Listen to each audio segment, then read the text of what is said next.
Bop, bop, bop, bop, bop, bop.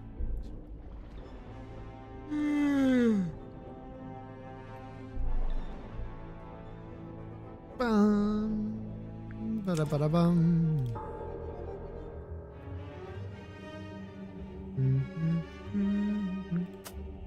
Ba-ba-da-bum. All right, time to talk to people. That's how I'll start. A mermaid this mask? Probably. All right. It's time to ask everyone about everyone. Likened to the orchard oak, sturdy, stout, and towering tall, but bears she a quietsome grace, like Look at us, windless night Dante. on the True. celestial sea. I ponder, could some such thing be mine to know? I don't see why not. Maybe I should cut my hair short and dye it green. Maybe that'll do it. What's that? Madam Tadpole, number 5, the Still Waters.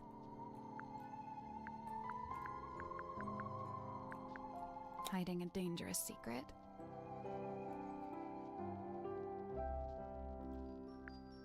He'd dreamt our ship some boisterous boat, where tensions flowed and tempers boil. Alas, upon inspection showed, our home fell plenty short. Still he yearned for storm to swell, for keel to list, for sail to sway. He was waiting for something to happen. Something did happen. The captain was murdered.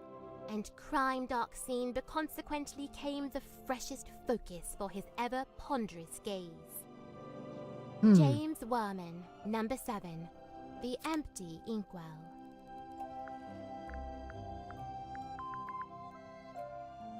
Apathy? Like jagged face of coastal cliff, cut Did I coarse put my with light storms up? and It's swells so of bright life today. long spent. Or is it just really Sleep dark a out? Scant solace, bedeviled by a dream dug deep in folds of ever-furrowed brow. His broad form stood, once ox-strong and stout, now more malediction than man, doomed to dwell down in the dark, the once light of a life once lived, now too luminous to look upon.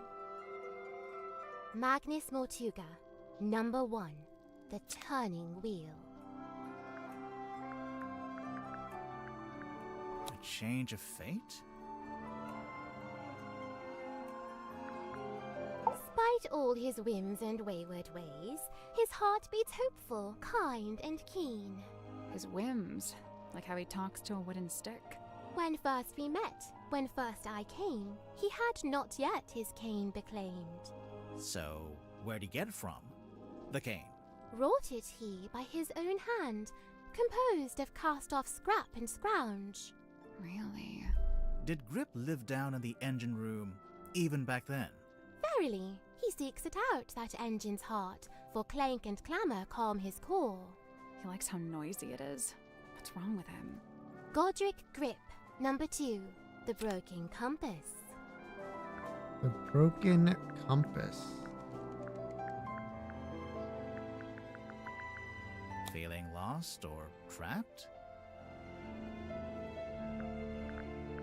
Still estranged, this moon and I, but she and me befind ourselves in newfound kinship joined. What kind of kinship would that be? The kinship of wearing a big yellow locket around your neck. We may need to workshop the name. Mariana's moon necklace? That's a locket? Must be. I've seen her open it up and peer concernedly at its internals. Huh.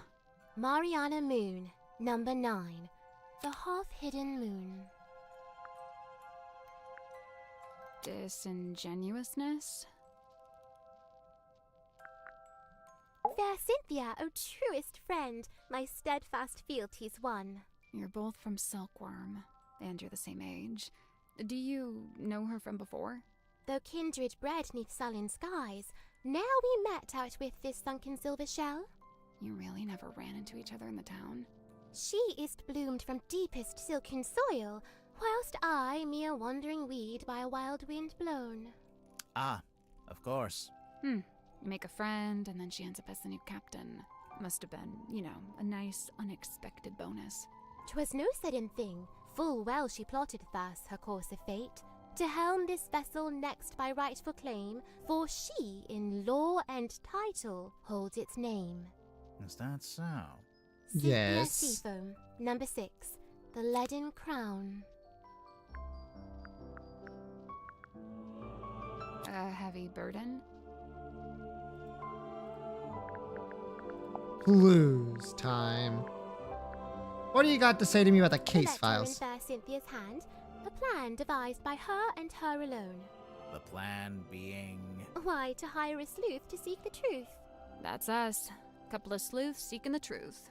I implore, unravel swift this tangled tale, and name the knave ere further harm befall. This For the harm motherfucker befall. named Grimoire? Yeah. Former captain slain, I feared the new be target too. Care to explain what this is? Nay, Do you know what it is? I, I'm not sure if that was a pun or not. Where'd you find it? in the parlor, on the floor. So someone dropped it? So it would seem. If you naming anyone. Good names in these games, that's true. What would you say that is? Sealed within the glassy tomb. Yeah. A mistake? A regret? I thought it was a piece of paper. Shows what I know. Why would someone bring along a bottled form of sun? Sunlight's good for you. Vitamin D, I guess. What does it do? All kinds of stuff. If you don't get enough, it makes you sad.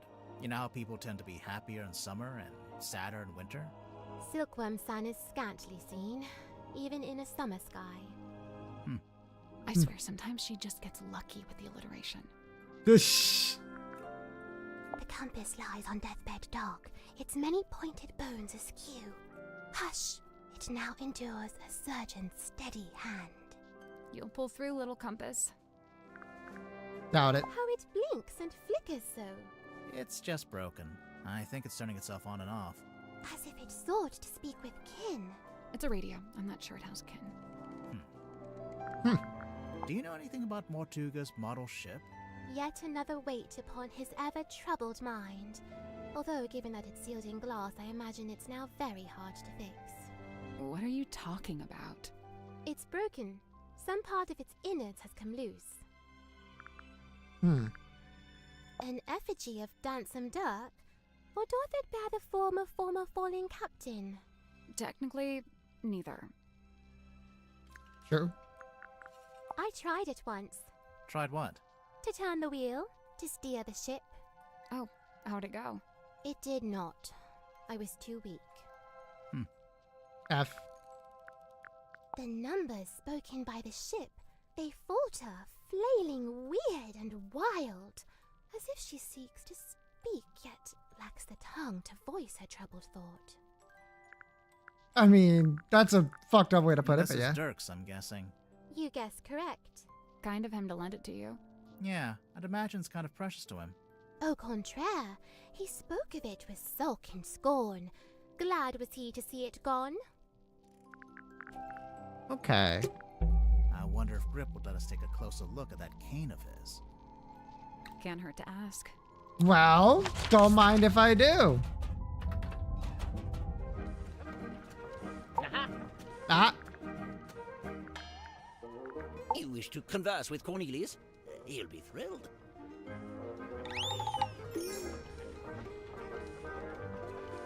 He has two expressions. Nothing on the bottom. Remove what? The bandage around the middle! Why? I'm just curious.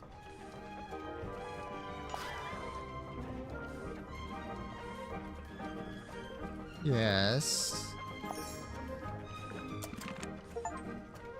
How rude. Ah. Well, since we're here. Why does it have a bandage around the middle? Cornelius? Oh, he fell On a down. submarine. Fell It's all down. just ladders, isn't it? I promise you that's not the issue I have with that statement. Okay, let's go through. Let's see here. Nope. Doesn't say it anywhere. No based on, no inspired by. Inspired by what? True events. But then again, I suppose it is largely imaginary and mostly guesswork. I'd imagine that gets him off the hook. No bladed weapon of any kind was found in the room. Yes, I noticed that too. The missing murder weapon. Classic. Any idea where it might be, or what? Not yet. Wonderful, isn't it? Cornelius thinks it might be his great-grandmother. What? For all I know, he may be right. It belonged to Mortuga, I assume? Yes, and to me it sits right alongside that iron bell in his office and that stone cauldron in the storeroom. Together, they form Mortuga's collection of inexplicably cursed-looking nautical artifacts. Maybe they do form a set. Maybe. Cornelius tells me he spotted Miss Silkmoth drawing this while she was in the mess hall. What's it a drawing of exactly? Let's have a look, shall we? That symmetry, I assume. And she's sitting on the cauldron, facing a window.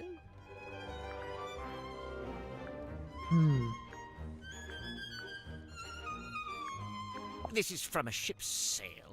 I think so? Did you sell sails in your shop? No, ship parts like that fell within the remit of the Drummond shipyard, a few doors down. Where on earth did you find this? It was just lying around. Do you know what it is? What I do know What is if you that it see belonged anything? to I think that would Mortuga. be something I But might you want to don't do. know what it was actually for. I couldn't say with any academic certainty. So what's the deal with this cauldron? I've no idea. Really? I figured you've been here a while. Surely Mortuga would have mentioned it. He never did. Seems like he was keeping it secret From who? from everyone. Why would it need to be a secret? Maybe he just wanted it all for himself. Yeah, whatever was in there. I mean, It wasn't really Mortuga's modus operandi to be selfish like that. Quite honestly, it's more likely to be the exact opposite. what? So keeping it secret was him being selfless somehow? Like if it was dangerous. He kept it hidden as a way of keeping you all safe. What do you make of this? What do you make of this? Message in a bottle? There's a little drawing too. Some kind of symbol? To me, it looks like a diagram. Where did this bottle come from? I'm pretty sure Tadpole fished it out of the ocean. That's how she got all the stuff in the room, I think. Well, that's a delightful little habit, isn't it? I see now. 1 second.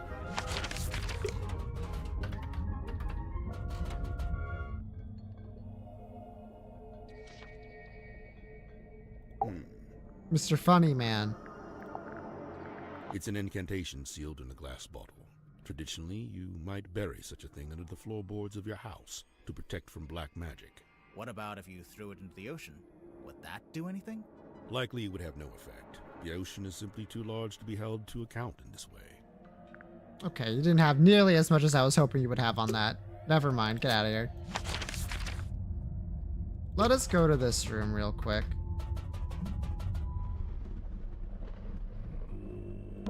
It's a little window and looks out into the endless dark void of the ocean. Why did you phrase it like that? I don't know. Also, is this...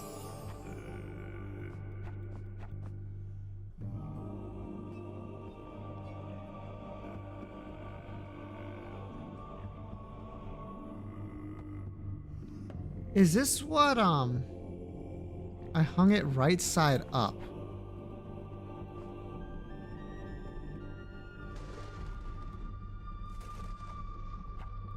So someone messed with it. This is the cauldron. And this is the window.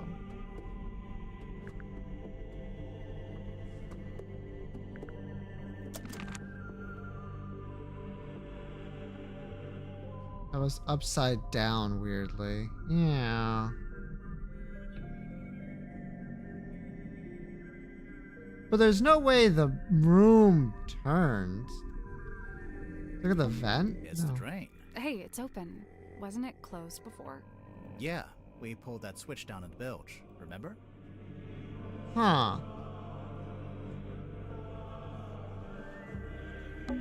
There's a wooden panel. Can you see it? No, it's too dark. Where would that be? That would be Symmetry's room. Maybe the whole submarine flipped upside down? That seems unlikely, no? Anyone important in those I photos? don't think so. Good. Good. Very well. Well, while I'm here, What do you think is most likely? Someone just turning stuff That upside little down. dapper hat he wears, I sewed myself from cotton cloth, and now he truly looks the part, mirrored to his master's garb. The king didn't always have a hat? Nay, was not but would be carved, a simple stick with face adorned. And you thought he should have a hat just because Grip wears one? No, I saw a picture of it. At least I think I did. Huh. How interesting. Anyway, of all the people that I think will give me information, I feel like Moon's up there for sure. Alright. Time to start asking about people. I saw Dirk wandering the halls this morning, like he was looking for something. I asked him what it was he'd lost, and he said he couldn't really describe it, but it looked a bit like a gun. What? So, something that looks like a gun, but isn't actually a gun. Huh. I can't imagine what he was talking about. Okay, so we found that. I didn't expect to find Already. a fellow herbologist on board. Dr. Zephyr really knows his rosehip from his rosemary. He's a chemist, too. Impressive, don't you think? I don't know. I get the sense his work is more alchemy than chemistry. He does seem rather secretive about it. I tried asking him about his experiments, but he seemed awfully reluctant to divulge any details. Sounds familiar? For sure. Worman, I know he once worked as a newspaper journalist. True. Oh, that's before he changed his name, of In course. Art and Guns. Have you read his book? No, we know what Heads it of the is. Helmsman? I leafed through it. I must say he's got some good research skills. I'd love to know what his sources were. What do you mean? The book is very clearly a loose retelling of the real-life story of one Magnus Mortuga. By the way, this is the gun thing.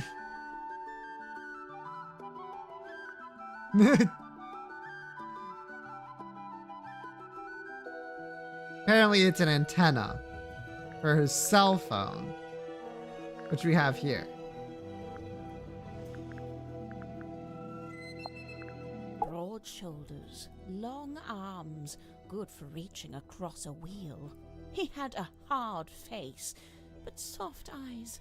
I'd wager he was once a very handsome man. Do you know anything about his life before the submarine? Like if he had a family? I'd never heard mention of his parentage, no. But he lived in Silkworm. Do you know where exactly? The only record I found lists him as living at the Stonetop Inn and working on board the Stonetop family sailing Ruthless ship President, all good. As the captain? as a deckhand, and eventually as the helmsman. So how'd he end up as the captain of a submarine? All I could dig up was a rumor that he bought the submarine from the shipyard. He bought it? Or maybe he commissioned to have it built. Accounts vary on that. Either way, how could Mortuga afford to buy a submarine? My guess is that he didn't pay with money, but made some other kind of trade. One second. Thank you for saying that.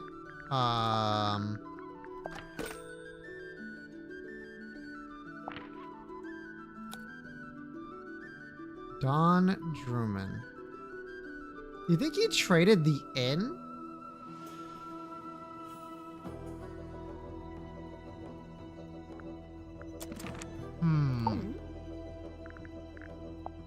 Not that that's relevant to So, the case right Mariana, now, but what do you make of him? Godric, I mean. I will say, for someone with such a novel outfit, he's ever so quiet. Quiet? You disagree? I thought his whole thing was to be deliberately obnoxious. He wasn't like that with you? Not at all. Whilst showing me around the submarine, he was mostly subdued. Didn't say an awful lot. got turned Maybe you into make the him ship. nervous. No, we were in Maybe the inn you make earlier. him nervous. I think she's lawfully owned this because the original submarine was built by her parents. And it was originally the Seaphone submarine. Cynthia Maybe that's a different Seafoam, inn? Maybe. The daughter of Harbour Master Sylvia Seafoam, and the stepdaughter of Donovan Drummond, Ah! the shipyard owner. That's a pretty solid nautical heritage.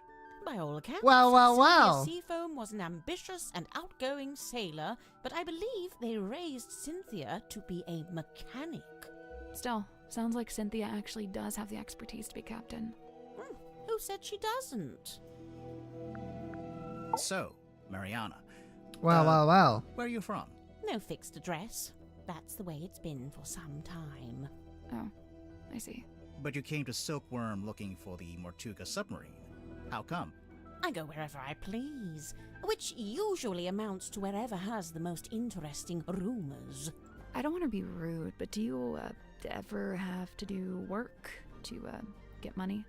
From time to time, I've taken up work as a tour guide, a historian, a performing storyteller. But how did you wind up getting onto the submarine? Isn't it a secret? Well, if it's such a secret, how did you do it? I got a phone call from Cynthia Seafoam, and she told us to come to Silkworm. And then the submarine came up to the harbor so we could get on. Well, there we are. Perhaps that's how I did it, too. You have to build an excellent nautical navigator. That's the thing. We've talked with Cynthia about it. And apparently, Godric Grip wanted to be a navigator for Magnus, but hasn't mentioned anything to Cynthia yet, who says she would gladly have Godric be the navigator. Symmetry was the only person I didn't see on my tour of the submarine. I realized later that she'd been with Mortuga at the time. In the Illusion Theater? You know what's funny? Nobody else calls it that. They all just call it the storeroom. I'm led to believe Illusion Theatre is a name Miss Silkmoth came up with herself. Rather like how she came up with the name Symmetry Silkmoth. That's not her real name? It's not her birth name, no. Okay, be non-specific, why don't you? I see Cynthia's proudly wielding the Seafoam S in her signature there. Why shouldn't she? Of course, she's well within her rights to do so, but I do think perhaps it sends a certain message. What message would that be? I claim this submarine in the name of the Seafoam family. Something like that, don't you think? Yes, actually. I believe Mortuga used its light to alert others to the location of the submarine, on the rare occasions when he wished to do such a thing, of course. That's how it happened with us. Although I guess it was Cynthia, not Mortuga. You know, for some time now, I've heard stories of sailors seeing a green light in the ocean at night. Well, I guess you have your explanation. The problem is, several of the stories predate the Mortuga submarine. Mariana, can you tell us what these tablets are? It's rather more difficult when it's something synthetic like this. Some kind of vitamin supplement, I believe. All three of them? Yes, the 3 tablets seem largely to be the same thing. Okay, It's a piece thank of you. an old sail, roughly cut into a square. Yep. It carries something of the cadaver about it. Might be the smell, rust and stagnant seawater. Perhaps it came from the ocean. Have you asked Madame Tadpole about it? This marks a pivotal moment in Silkworm's history. Ah, right, I Day forgot about the back of Silver it. Snake was discovered. It also shows the 2 women who found it. Felicia Stonetop, that's her on the left, and Sylvia Seafoam on the right. Hang on. We saw a statue about this in the town square, but on the statue, the serpent was shown being wrestled by a male fisherman. Yes, well, that's history for you. It is interesting that it was those two, isn't it? That algae is still young. Meaning... Meaning the bottle's been in the ocean, but not for all that long. Thank you. I never needed a compass. I prefer old-fashioned methods of navigation. I'm pretty sure compass is the old-fashioned method. Not as old as the sun and stars, and unlike this compass, they never break and need repairing. I'm not sure it is broken, actually. I agree. It has the smell and feel of something that's been in the ocean for quite some time. Only there's no evidence of it on the surface. No barnacles, no algae. Maybe it's a type of metal that resists that kind of stuff. Or maybe someone just cleaned it. You know, if and when I make a mysterious observation, I'm not necessarily looking for immediate logical explanation. Sorry. Sorry. You know what? Fair, I fair. thought the submarine didn't have a radio. I don't think it does. This is more like a child's walkie-talkie. Oh yes, you're quite right. Probably has a short range too. If it's a walkie-talkie, then what happened to the other one? Good question. Good question indeed. Now, I'd have to assume this is the Stonetop family ship, the dearest Selena. How do you know? Not it's that fair, ship? this is a murder Is there a case. photo of it? It's evident It by is, the true. selection of little wooden people on board. The dearest Selena was captained by Felicia Stonetop, that's her there, Okay. and one Magnus Mortuga was her helmsman. What did they use it for? Oh, I don't know. Fishing? Tourism? General gallivanter? What about the woman tied to the front? Well, that's a representation of the ship's figurehead. Sorry, Felicia Bonetop. Yeah, that's what she's called in the book too. Marcus Mordoom's captain/love interest. Flying a little close to the sun with that name, aren't they? Little close to the sun. ZX5. Nice piece of kit.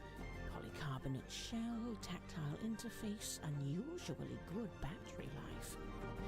I mean, it's a cell phone. Whose is it? Dirk Danson. I suppose that makes the most sense. It After is all, a little Mortuga surprising. Doesn't seem like the cell phone type. Okay, well that's more information we got out of the fucking phone in a I'd while. love to know where Cynthia got the diagram of the wooden ship. I thought it was supposed to be a submarine. Oh, no, the yellowish parts. They're from an old drawing of a sailing ship.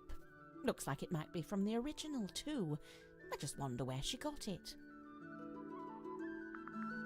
I'd heard Mortuga wasn't one for writing things down, so I'd given up hope of finding a diary, but this You might know, we're be just the generally next speaking. best Yeah, that's why we're here. He made a record of every time a new person joined the submarine.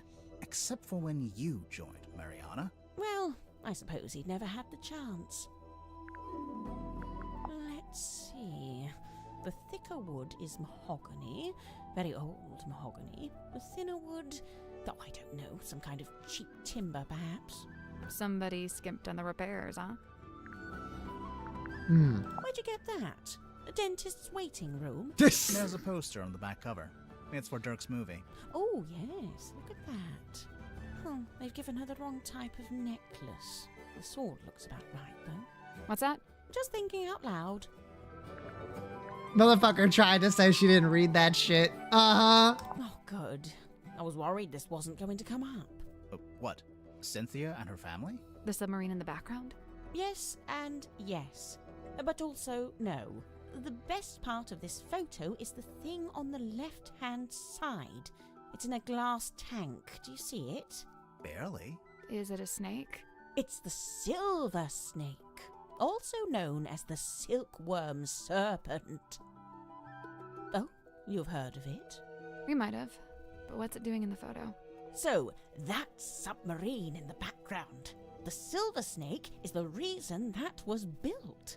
Sylvia Seafoam, pictured there in the fancy jacket, she was quite fond of her serpent friend, you see, but the powers that be were demanding she hand it over to be studied.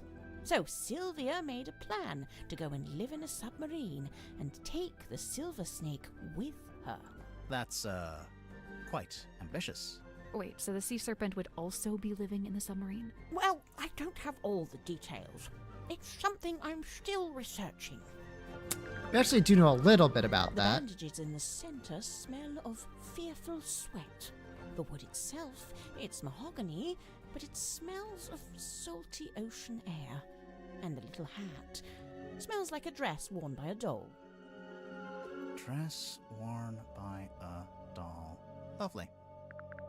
Okay. Thank you. I do feel like she's been one of the more helpful people, but you're so right. We should definitely look at the airlock. Sally, how do you feel about swimming?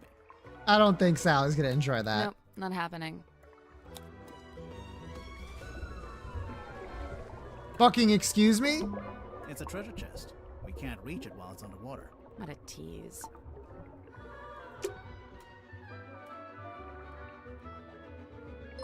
Okay, thank you for the raid. Who's like another character that's very helpful? Wormman! I don't trust you right now. But I do value your opinion on people. Madam Tadpole. Simultaneously the most laid-back and most terrifying individual I've ever met. Terrifying? You don't feel it? To me, she gives off this indisputable, I will destroy you if I see fit to do so kind of energy. Yeah, okay, Maybe fair. Get on her bad side. Oh, I wouldn't dare. She'd crush me like a twig. She does look pretty tough. Who would you say is stronger, Madame Tadpole or Dirk Danson? Well, Dirk's in good shape, but a lot of it's just for show. He's just gotta look good for camera. Meanwhile, swimming works out every muscle group. Did you know that? I didn't. Every I did know that, muscle yes. group. I don't think Tadpole's about to fight anyone. She's so chilled out. For now, I worry about what'll happen if you two name a culprit.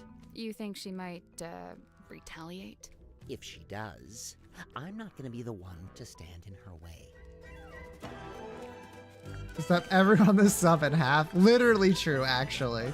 I don't understand what his deal is, but I already have a headache, so I'm just not gonna worry about it. What did he say he was? A dream doctor? Great, good for him. He's researching spirit energy, I think. Lovely, more power to him. And he was the first person to join Mortuga's submarine, because they knew each other from before. Wonderful, Wait, really? Huh. Zephyr's not from Silkworm, though, is he? I don't think so. Interesting. Yeah, this game looks so sick. Well, It's pretty thanks a good. lot. Now I have yet another thing to think about. Have fun. Just bully him. I like So bullying. what made you want to become a writer? That's all I've ever done. I was given a job writing for a newspaper when I was pretty young. Yep, we know this. Yeah, friends in high places, you know. Like who? My father was the mayor. Ah, that'll do it. Did you enjoy writing for the newspaper? Sometimes. Other times it was painfully dull. I've got a tendency sounds to about lean right. towards hyperbole. And the everyday goings-on in Silkworm weren't always enough to satiate me. For every rumor of a cursed man disappearing into the ocean, you'd have 10 elderly couple file complaint over garbage collection. Rumor of a cursed man? Wait, you wrote an article about Mortuga? Oh no, I quit before that. I left Ah, town that'll and do went it. off to the city to be an author. And the result? Hex of the Helmsman. 50 national bestseller lists. As we speak, it's being translated into 5, 6, 7, 8 more languages. Must be nice. Your first book, and it's a big hit. I'm not complaining. I can see why you'd be writing a sequel. I really don't have a choice, do I? This is how things go. If you get a success, you have to keep it going. I don't know if that's necessarily true. I think you can just ride on that, but whatever. He's quite a figure, doesn't he? Like something from myth. He was real, of course. Flesh and blood. I imagine you must have been curious to meet him. As anyone would be. Did you get to know him at all? It's funny. Going in, I heard he was, you know, the strong and silent type. But I didn't find that to be the case. So he was friendly with you? In his own way. The day I first arrived, he invited me into his cabin. Okay, Just to hold. talk, apparently. What did you talk about? He asked me about my home life, my family, my father. Not to be rude, but why would Mortuga care about any of that? To this day, I'm not quite sure. I think maybe he was after some kind of information about the outside world and thought I might be a good source. Indeed. On the success. That's true. But You met Godric. What did you think? I think he's fine. Personally, I like Off. I found him a little irritating, the way he kept waving that cane around. He gave you the old welcome to Mr. Grip's Emporium treatment, eh? That's just what he's like at first. He'll settle down. Why does he do it? So, I have two theories on this. One, he's an introvert who falls back on his rehearsed persona when he gets nervous. Like when meeting someone for the first time. Right, exactly. What's your other theory? He assumes people will find the real him boring, not worth knowing. I don't think your two theories are mutually exclusive. They might both be right. So, what is the real Grip like, once you get to know him? I don't know. He's kind of like one of those savants, you know, kind of odd, but seriously gifted. In his case with cartography, I guess? Navigation. Cynthia. Quite honestly, I give her about a week. A week until what? Until she cracks, packs it in. The pressure's already getting to her. I know the signs, believe me. You think Cynthia's gonna quit being captain? It's only a matter of time. And you know what? Good. She deserves her freedom. She's still young. No need to take on a burden like that. Nobody's even paying her, for goodness sake. But then who'll be the captain of the submarine? Nobody! Let it float loose like a piece of driftwood, that's what I say. It's not like we were going anywhere anyway, even when Mortuga was in charge. Maybe. Yeah, he Cynthia is very does want to take the qualified. submarine somewhere. If she does, she's never mentioned it. Seemed to me that she wanted to be captain just to be captain, you know? I think that is correct. Moon's your lead suspect, I presume. No. Why would she be? Well, the timeline. She shows up, and bang, Mortuga murdered. Maybe it's just a coincidence. I'm just saying, nobody even knows why she's here. I'm not sure we know why you're here. I already told you, didn't I? Genuinely, I can't remember. That is the most real thing. Absolutely not. She's the only one cooperating. Well, notably, he did crash his airship into the ocean. Sim tells me she's halfway through reading Helmsman. Is she enjoying it? No idea. She was just asking what research I'd done into hexes and curses, and was rather disappointed when I told her I just made it up. I guess Sim's into that kind of stuff. I thought she was supposed to be an illusionist. Oh yeah, she was asking about that too. What do you mean? She wanted to know what I liked about her old magic show, the one she had in the theater. You saw her old show. Yeah, it was pretty good. And from what I gather, she's been developing a new act and wanted some feedback, you know, to get some direction. I know what it's like to make a follow-up to something people liked. It can be daunting. That smile. All right, time to get some information. So, you've read it, Sally, but Grimoire hasn't? Nope. What's it about? I'd really rather not reduce it to a single sentence. It's about a guy named Marcus Mordoom looking for something called the Devil of the Deep. And does he find it? I just think it'd be better if you took the time. Yeah, kind of. It gets a little abstract towards the end. So what? It's just Marcus Mordoom on a ship, and that's it? We're talking about several themes carefully laid on top of each other. It's also a love story. Marcus is in love with a woman named Belicia. She's his captain. I don't see her on the cover. Really, all the nuance is lost if we just... No, she's there. Kinda. Like I said, it gets abstract. I'll take your word for it. If you'd like to read it, I have a spare copy you can... Nah, that's okay. No time. Just fucking bully the man. Jesus Christ. Murder victim locked himself in the room, body discovered, no weapon found, cauldron open for the first time. Yeah, nice. Just enough information to hook you without giving too much away. Cynthia knows what she's doing. That's what you take from it. How I wish I'd remembered to bring painkillers. Are any of these painkillers? No. Unfortunately, no. They're just supplements. Pretending, come on, man. Nice, harmless, organic ones, too. They wouldn't even take the edge off a headache. All right. Great pull quotes. That's some strong marketing for a small-town theater. Did you ever see the show? Yeah, I did, as part of my old newspaper job.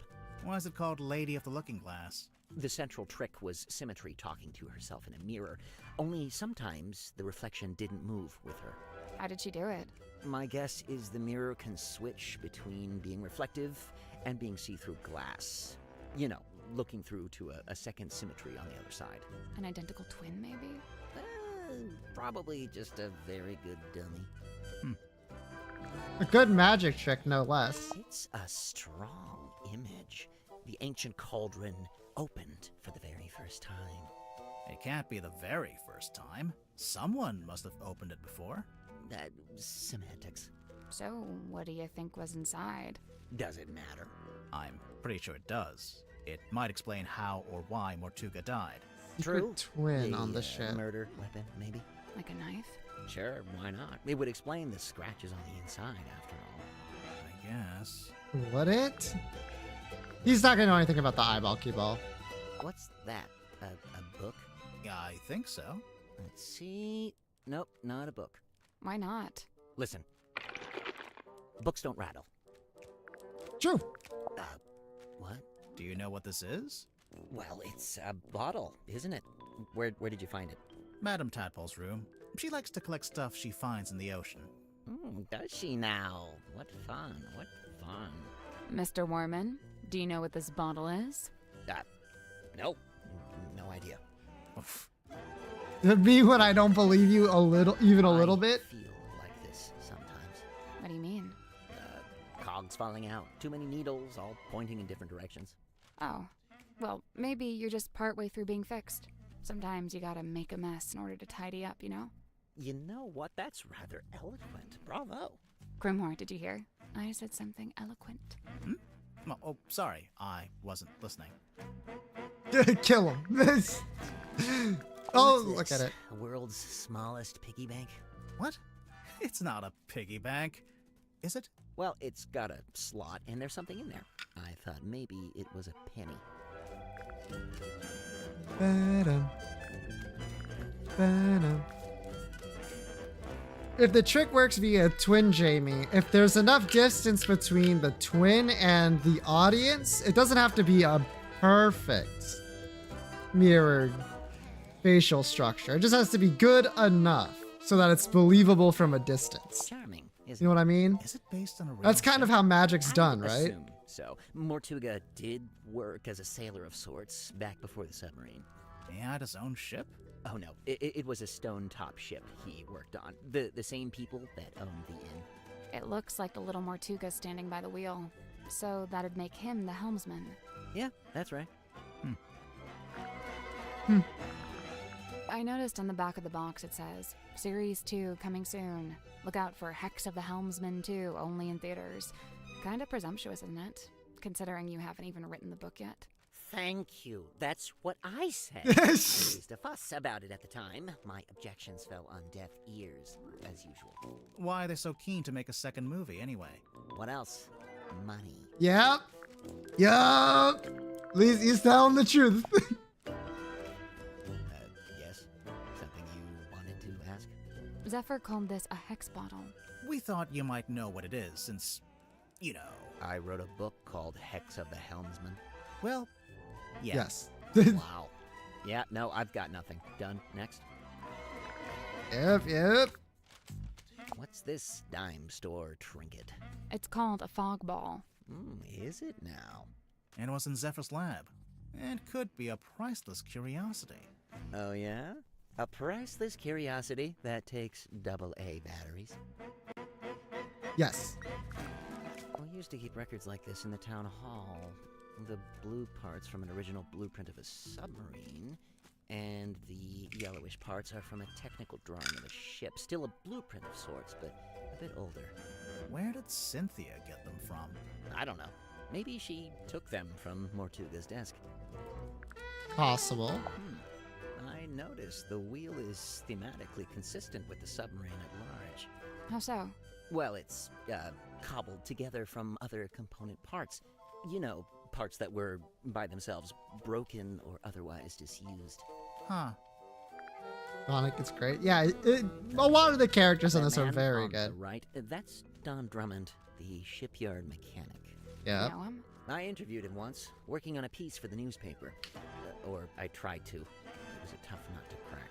He looks kinda grouchy. Well, he was a lighthouse keeper. Comes with the territory, I guess. Ah, yes. Godric's little mascot sidekick thing. It's a wooden stick. With a face. To you, to him, it may be a wooden stick of great thunderous importance. You never found yourself attached to an inanimate object? Something that gained special meaning? Well, I did used to have this hat. There we go. We're all guilty of it. The Stone Top Inn's been in the town a long... Okay, I've already asked you about that. Sorry to cut you off. Not really, though. All right, Dirk. Time to hear what you have to say. Dirk Dansom, 6'2", blonde, athletic, passionate, adaptable, amenable. Okay, you're hired. Please stop. And how long have you been an actor? Oh man, I've been trying to break into it for like forever, but I was getting nowhere until Mr. Vanderpeer said he wanted to hire an unknown for his new project, Hex of the Helmsman. It's kind of a fantasy horror adventure. I play mysterious anti-hero Marcus Mordoon. He's pretty much the main guy. So you went from getting no work to getting the lead in a big movie. Crazy, right? So you're rich and famous now? Well, I mean, yeah, right? I mean, hello. Hello. Hey, what's up? Worman's my good buddy. Yeah, he's like the cranky older brother I never had. How did you become friends? Oh, it was mandated by the film studio. Well, I played the lead in the movie version of Worman's book, so the studio figured we needed to be friends. And now he's writing his next book, a sequel. Yeah, dude, Hex of the Helmsman 2, The Revenge Unleashed, or whatever. I don't think he actually has a title for it yet, or a story outline, or actually anything. I kind of feel bad for him, honestly. It's a lot of pressure, you know? Dirk, your work and Worman's work, they're kind of intertwined, aren't they? How do you mean? You can't make your next movie until Worman's written his next book. Oh, sure. I mean, that's true, I guess. Interesting. Interesting indeed. Do you know why Grip's running a shop down in the engine room? I don't know, he's just doing what he's good at. Which is what? You know, fixing compasses and stuff. It's kind of a niche skill set. You say that, but I heard he ran a pretty successful business back in the town. Yeah, we saw it on our way here. It's boarded up now, like everything else. Dirk, did he ever mention why he closed it down? From what I gather, it was making him money, but it wasn't making him happy. You know, he wanted to put all those navigation skills to use and actually head out on an adventure. I heard Cynthia's captain now just because of some contract she signed. What's the problem? You can't always trust a contract. No, and I doubt she had it reviewed by an independent third party. I mean, she seems to want to be captain. I don't think she's being forced into it. No, it's not always as simple as all that. I mean, Cynthia's still so young. Who's looking out for her best interests? She's an adult, isn't she? She's only 18. She should be, I don't know, outside in the sun, picking berries, having picnics, that kind of stuff. What an idyllic little picture you've painted for us there, Dirk. I'm serious. Uh-huh. Mariana? Man, she's really living out the escapist fantasy. I gotta say, I'm impressed. That's if you believe what she says. I think she might be making some of it up. Hey, you know, it's funny you say that. I did notice something the other day. Oh? Oh? She's supposed to be all, like, old-timey and stuff, right? But she was really curious about my cell phone. Curious how? Well, she was asking what make it was, what model number, you know, like really specific stuff. Huh. Hey now, let a girl have her hobbies. Whoa, this is a first dish. Yeah, whose is this? It's mine. You gonna get Wormo to sign it? No, I hadn't planned on it. He'd do it if you asked. I bet he'd even do a little doodle on the inside cover. Okay, maybe I do want that. I read it, Dirk? Of course, dude. First thing I did when I landed the part in the movie. What did you think? Loved it. I never thought about the sea so much in my whole life. It's almost like the ocean in the book. It represents something bigger, you know? I mean, So, you're getting there. Cynthia hired you to solve the murder, huh? Pretty much. How much do you charge? Is it like a day rate or what? Oh, it depends. Just ballpark it. How much did you make from the last case you solved? Good question. Grimoire, how much did we make from the Tangle Tower case? Well, you know, extenuating circumstances, being what they were. You never secured the payment, huh? He's the sort of hippo who might figure it out. Yeah, exactly. I've seen this chained up on the fort. Dingle Tower It's kinda mentioned. intimidating, huh? It's a boy. For real? Huh. It has long hair, so I always figured it was a girl. Stupid pun. Oh, you stupid found my fucking pun. tablets. What are they? Vitamin D, all 3 types. That's the one you get from sunlight. 1, 2, and I 3? gotta What the take them while fuck? I'm down here, since I'm not getting natural light, you know? How come you left them in the mess hall? I figured the others might benefit from them. Not sure I had any takers, though. I believe that. Someone dropped their perfume? Bummer, that stuff can get expensive. True. Huh. Who's that little Grim Reaper guy in the drawing? I'm not sure. You recognize it? It does seem kind of familiar for some reason. For some reason. He actually is a himbo. What's Yes. the deal with those holes along the sides? They're from when it was a sail. Why would a submarine need a sail? Good question. Man, Mortuga really was an odd duck, wasn't he? I mean, who owns something like this? What's it even for? It used to be locked, so I think he kept something inside it. Oh, what? And it got stolen? The thing? Whatever it was? Maybe, yeah. Whoa, I wonder where it is now. Hard to say, since we don't know what we're looking for. But somewhere on the submarine, I guess. Not necessarily. Someone could have thrown it into the ocean. Oh, great. Bada. Someone lose an eye? It's not real. Oh. It's got a weird smell. So? So maybe try asking Mariana about it. She's got a wicked sense of smell, like a dog. I'm serious. Said completely innocently. That's my bottle. What? Really? Well, yeah, that's one of my non-alcoholic beers. Of course, someone's waxed up the top and put a whole bunch of green stuff on the bottom. His bottle. Wormman seems to know something Oh, about it. Sweet treasure map. Yeah, it doesn't specifically say it's a treasure map. Dude, there's a big red X. You gotta assume that's a treasure. Big chest of gold doubloons, you think? Oh man, that would be awesome. Still thinking about it, do you think anywhere still takes doubloons? Grip must have really steady hands working with all those small parts, huh? I could never. True. A radio? What's the range on that thing? No idea.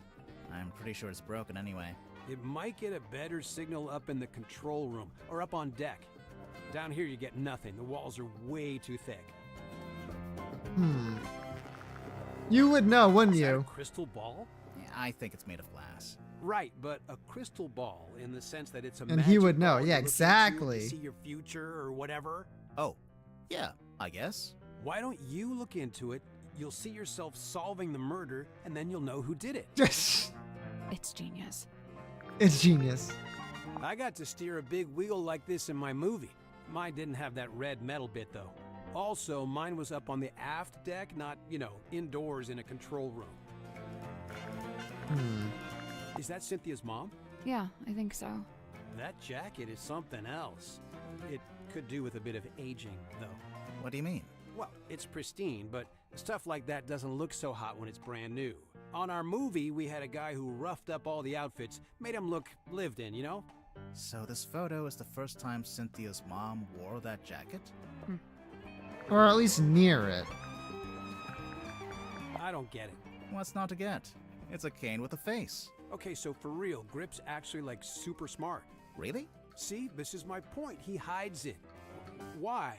Why bother with the cane, the whole persona? That's a good question. All right.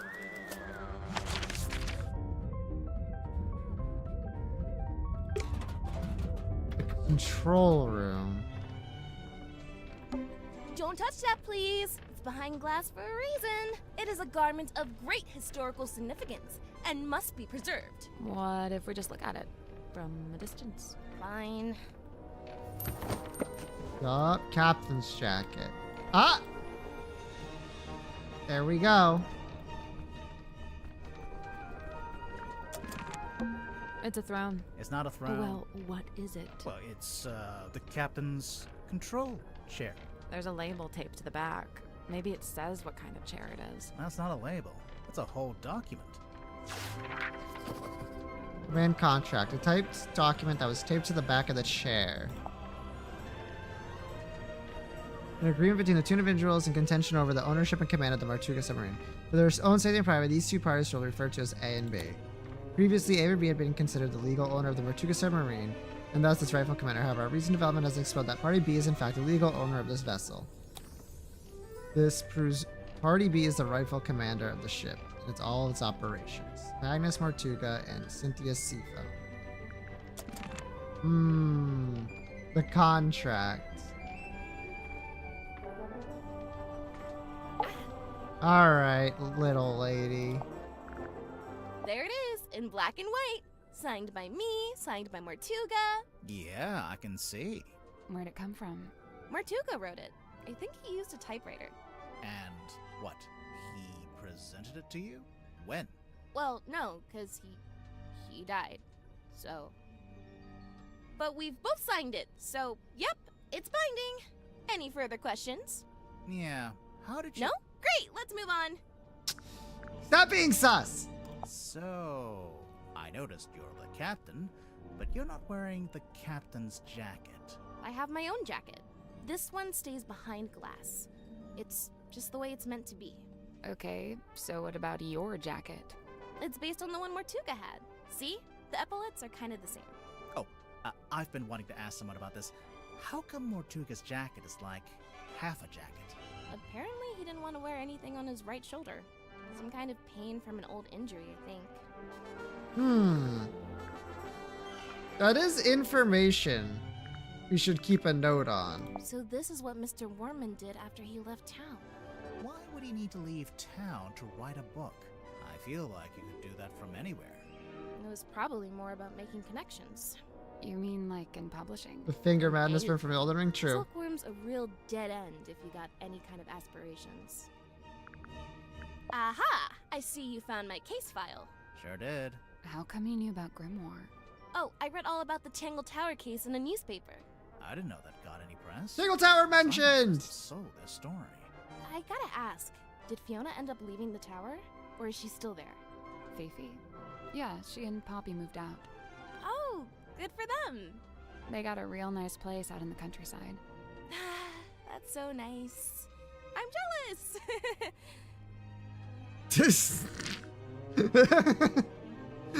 No comment. There he is, Martuga's little mascot. What does he do? Well, you know, bit of this, bit of that. A big green light shines out of his eyes sometimes. Yeah, we saw it. It lured us onto the submarine. That's the idea. How does it work? Do you activate it from in here? Nope, it just kind of happens. Wooden buoy is confirmed to be magical. True. Baroness Fortuna. Who is she? She's the theater owner who adopted Sim.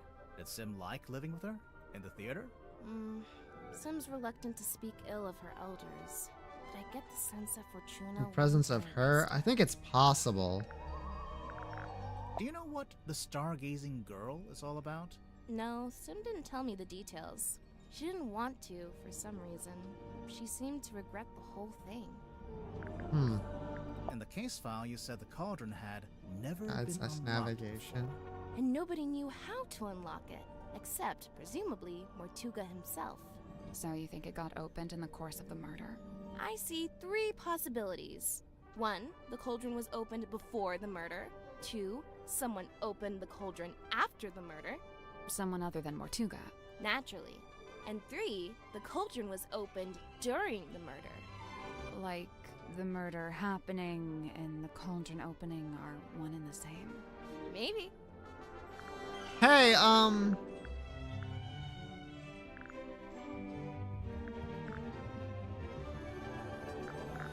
second.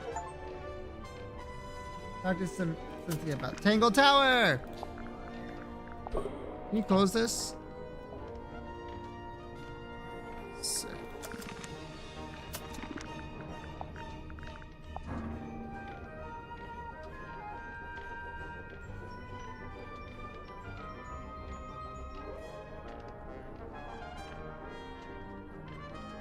Throwing on a spring inside.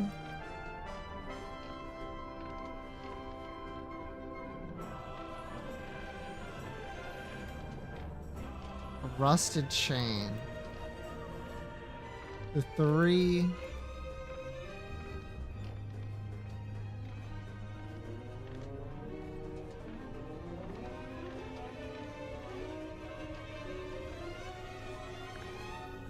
Interesting. What do you know about this bell? That's no bell. It's got a fluted drive tip. A what? For a fluted socket with 6 flutes? You click on the rusted Oh. chain bit? No. Yeah, I can't. I agree completely. Uh-huh. Do you know what this is? I don't know. Does it belong to Madame Tadpole? Oh? Seems like the kind of thing she might have fished out of the sea. I remember this. My mom had a copy framed and put it up on our hallway. That's her in the photo. Yeah. Who's the other woman? That's her best friend. They were always going on little adventures together. And one time, they came back with a sea serpent, The silver snake. also known as the silkworm serpent. Why'd they take it out of the ocean anyway? It was injured. They wanted to look after it until it recovered. Does it not have eyes? Nope, no eyes. No And eye. its skin was rock hard, but shiny, like a gemstone. Where'd you keep it? In the shipyard? Yeah, Mom wanted to take it back into the sea, but she didn't want to leave it. She wanted to go with it. She wanted all of us to go. To go and live in the ocean. Mm-hmm. Mm-hmm. That's one creepy book. Wait, are those initials? M? You're looking at it upside down. Am I? Am I? Hey, there's a document in there. It's a piece of paper. I don't know if I'd call it a document. It's been typed. Apart from the title, which is drawn by hand. Oh, yeah. It almost looks like a logo for something. Curse in the Cauldron. So that was probably... Okay, I understand This now. weird little drawing. It looks kind of like that thing Mortuga kept up on the foredeck. True, I agree. The painting of her yet? Well, that's because I asked like all of the people about it. I know this ship. I used to look out my bedroom window and see it sitting in the harbor. Does it have a name? Something Selena? Precious Selena? It's a little weird, What's Mojo. with that wheel? It looks kind of like a shield.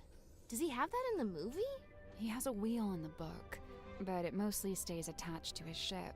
Apart from one time it breaks off in a big storm. Okay. Hey, it's that bottle I saw Dr. Zephyr carrying around the submarine. Smells kind of like flowers or something. Weird. What about the thing in the bottle? I don't really want to know what that is. That's fair. Oh, Sim's Fogball. What's this weird little antenna thing? Is that not just part of the design? No, I don't think so. An antenna thing. Huh. Oh, I know about this one. The silver snake. What do you know about it? Well, I know it's a big sea serpent that my mom and her best friend fished out of the ocean. Your mother found it? Mm-hmm. What happened to it? Did she keep it? For a while. Eventually, some men came and took it away. Where is it now? I don't know. Hmm. Night of a full moon. My mom taught me how you can use the moon to work out where you are. Like, if you're sailing on the ocean and you can see the moon, you can work out which way's north, I think. What if it's too cloudy? Then you'd use a compass, like a normal person. I'm sure I saw a picture of this recently, but it looked different. Where did you see this picture? Somewhere in the engine room? Picture in the engine. Anyway. Madame Tadpole's so cool. She's super strong and she can swim super fast. I bet. She knows all about the different kinds of fish, Wow. and she can hold her breath underwater for like ages. Of course. Also, she's traveled the world, she's had all these different jobs, met all these different people. I haven't done any of that stuff. Well, she's a bit older than you. Yeah, I guess. Not much. It's okay, I guess. I've not got a lot in common with him. He grew up in a big sunny city. I grew up in a little gray fishing town where it literally never stops raining. I guess he's pretty wealthy now, too. From his movie. I don't know. I heard he didn't get paid that much at all. Really? Something about his contract, his agent. I'll get my violin out. I'm sure he's doing just fine. Oh, let's change the subject. I prefer to not speak ill of my crew behind their backs. I Uh-huh. think Cynthia just remembered she's supposed to be the captain. You think? Mr. Warman? I usually just try to stay out of his way. He's kinda grouchy. Did you know him before the submarine? No. He did grow up in Silkworm, but he lived uptown in a big fancy house. And I, didn't. Born with a silver spoon in his mouth, huh? Come to think of it, Yes. I don't actually think Warman was born in Silkworm. And, I think he might have mentioned something about disclaiming his inheritance. I guess he wanted to make his own money. Which, by all accounts, is exactly what he did after he left town and wrote that book. So why would he need to come back? He just really wanted to meet him, I guess. Meet who? Who else? Captain Mortuga. Captain When did you Mortuga. first meet Mortuga? When he let me into the submarine. Oh, it's just, you're both from Silkworm. I thought maybe you'd have run into him before that. My parents did. I know that much. Remind me. The harbor master and the shipyard mechanic. Ah, that tracks. So Mortuga lived an active life back then. He wasn't like a recluse? I don't think he's ever been outgoing, but from what I gather, he was very loyal to the few friends he did have. In fact, I'm pretty sure he was trying to reconnect with someone he once knew from the town. Who was it? Did he say? No, I never found out. You said you're 18? Where are your parents? My stepfather's still in Silkworm. He's too stubborn to leave, even though the town's pretty much dead. Whereabouts? The shipyard beneath the lighthouse. That's where I live, too. Sounds like it might have been an interesting place to grow up. It used to be. Nowadays, it's basically just a big pile of rust. What about your mother?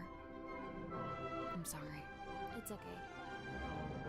So, Cynthia, why did you want to become captain of a submarine? Not a submarine. This submarine. Like I said, it's just the way it's meant to be. Okay. Mariana Moon? I've barely known her longer than you have. Do you know why she's on the submarine? I have to assume she was invited. So, what? Nobody's allowed on board without being invited? Naturally. Who invited you? Okay, maybe I'm an exception, but Captain Mortuga granted me access and he let me stay. So it amounts to the same thing. Now that you're captain, you could tell Mariana to leave if you don't like her. I never said I didn't like her. I think she's very interesting. Oh, Wow. Spoke recently. Sim's my I best think friend. so. Well, that's nice. She's really cool and weird, and she knows all kinds of stuff about illusions and magic and curses and psychics and haunted dolls. What a ringing endorsement. Curses? Oh yeah, Sim's obsessed. She's convinced that she's cursed. Or even that she is a curse. That's why she wears that locket. I don't know. This sounds like kind of an unhealthy predisposition. Yeah. Oh yeah, totally. I'm actually pretty worried about her. Especially since, you know.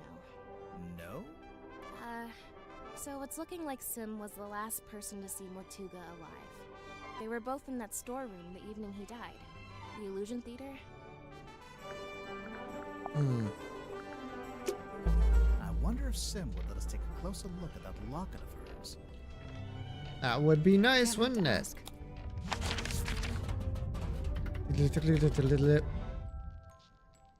Hello?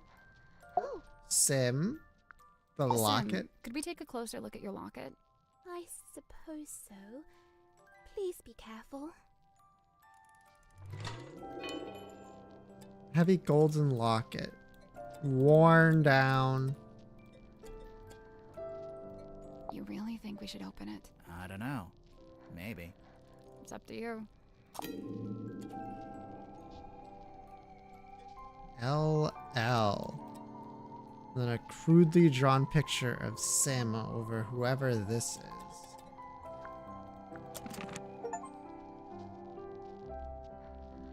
Witch of some infamy.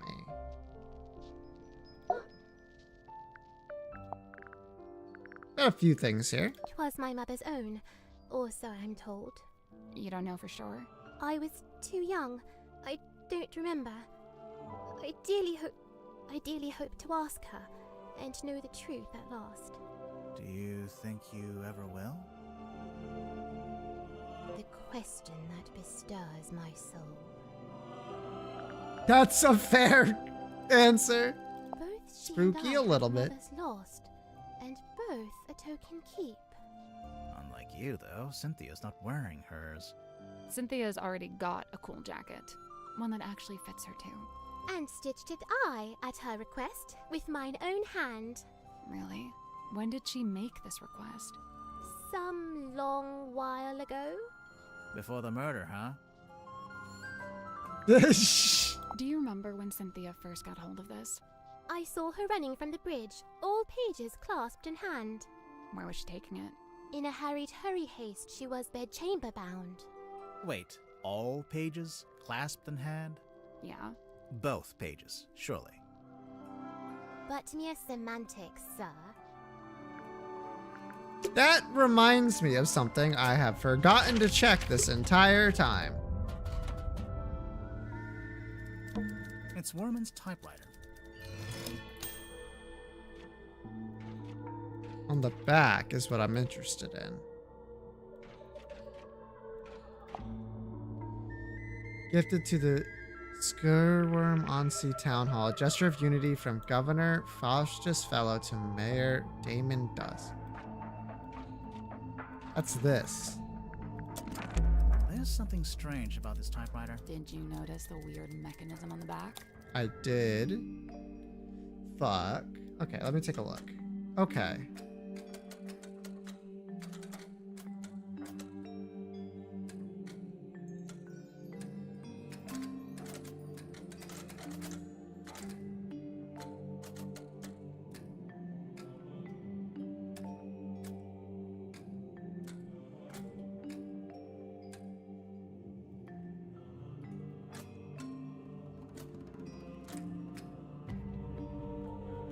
Ah.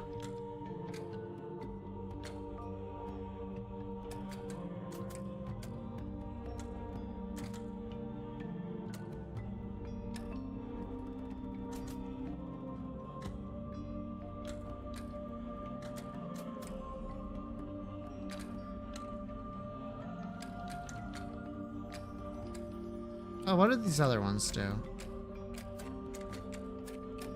Ah, I see.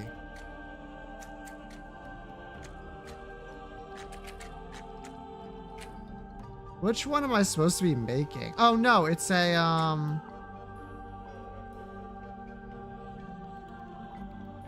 it's moving. There's 3 pieces here.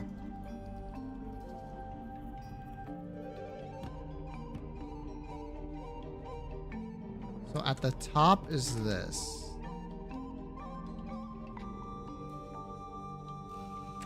Pretty sure about that.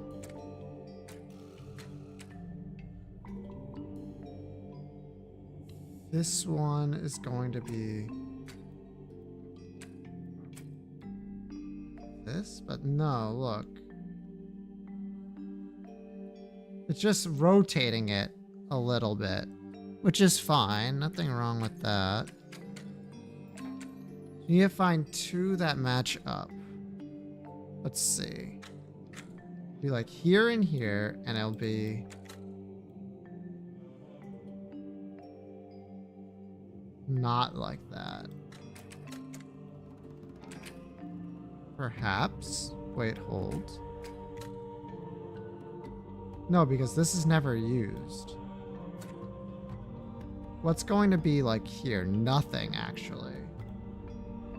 We need 2 that are going to be across from each other, which are always these 2. But how do I get that? Same with this right angle. Could be like this. It has to be this, actually. Yeah, okay.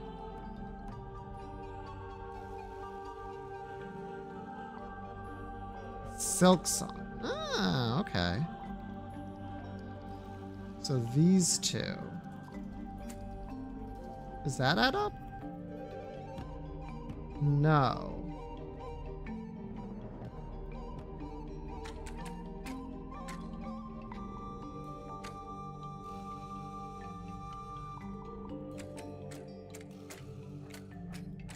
Okay, I think. Or do the 3 inner dials and the 3 outer rings to the correct arrangement? Okay. So it's this one and not this, but this. I guess in theory, it could be anything at that angle too. This angle? Let's check. What do we have at that angle?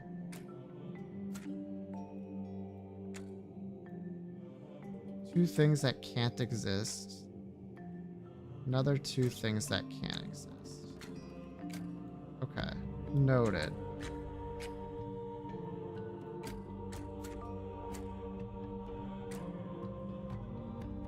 What about this one? This can get like the small angle, which is actually kind of interesting. Actually, that's in this. Wait, hold on.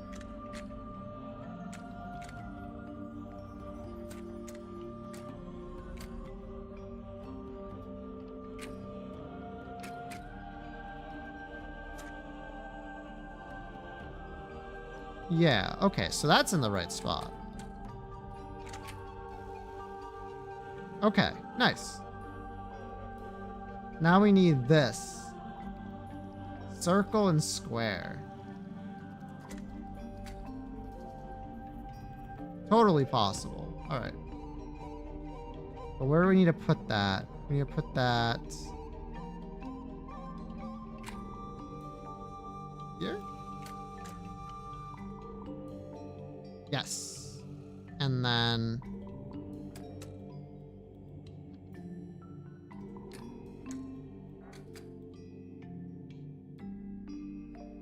There we go. ah, it took a minute. Okay. Nice. Nice. The little hatch opened. What's this? The letter? Judy Worman. The lever in an envelope. Worman was trying to keep it hidden inside his typewriter. Case. Care of Christine Kale Publishing. Herman. Yes. Dear James, I finished reading your novel. Indeed, some congratulations are in order, and I've been informed it is a turning tidy profit for you. However, as a fellow writer and fellow resident of Silk Road-on-Sea, I'm sorely disappointed in your lack of integrity regarding the sophisticated socio-historical foundations of your story. As it stands, your narrative is only scratching the surface of the deeper mythos surrounding the cursed helmsman, Magnus Mortuga. I know you want to go deeper, so here I am to help. Inked on the back of this letter are the coordinates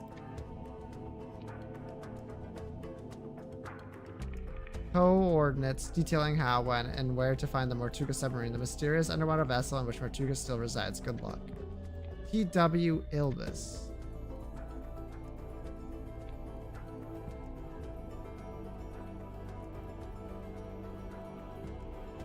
How mysterious? Yeah, we're gonna have to ask him about this.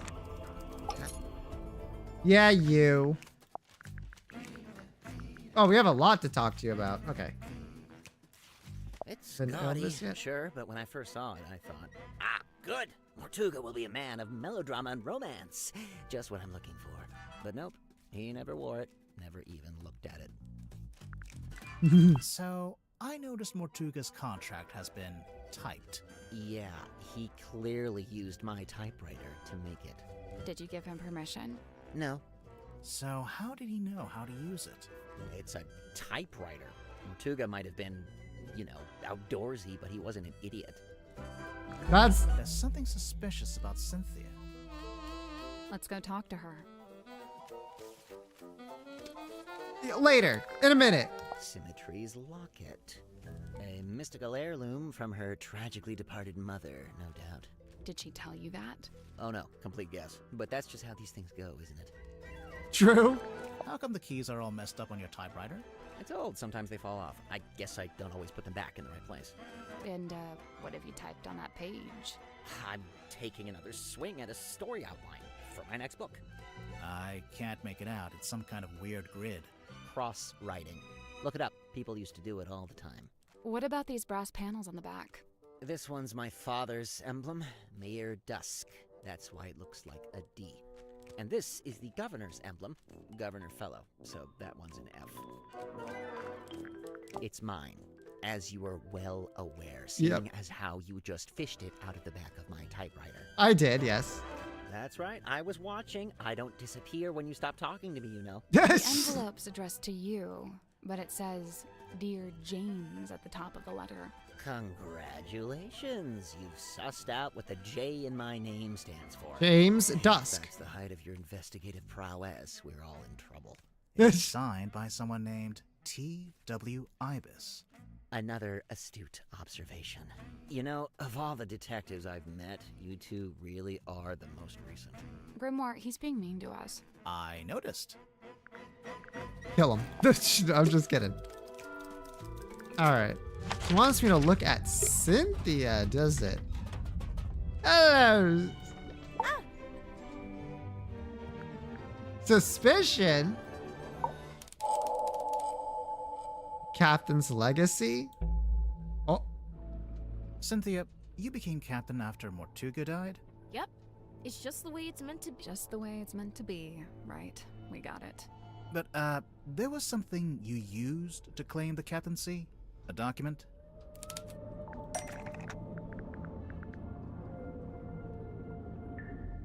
I mean...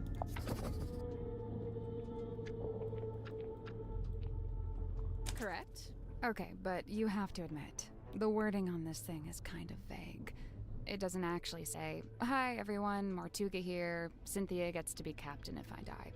Let's review, shall we?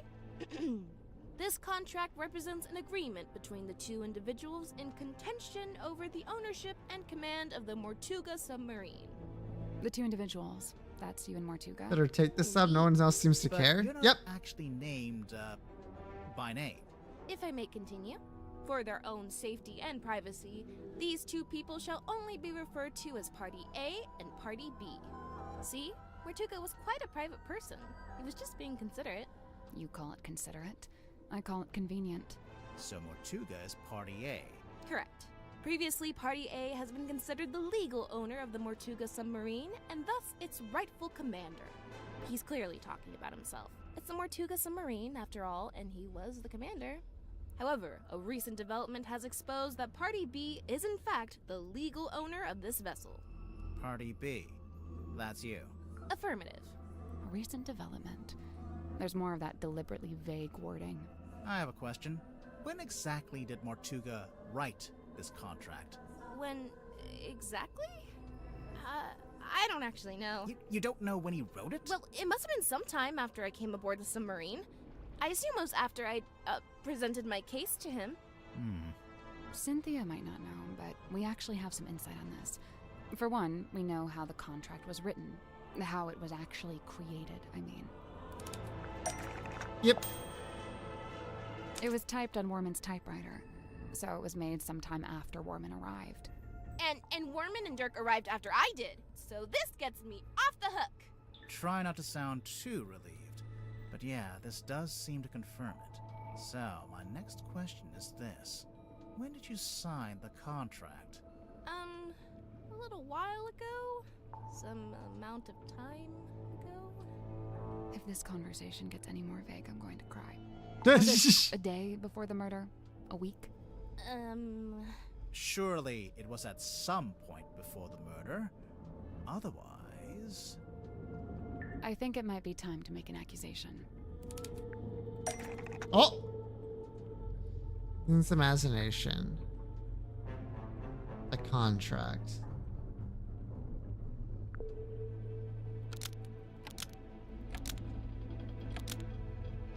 This is after Mortuga's murders.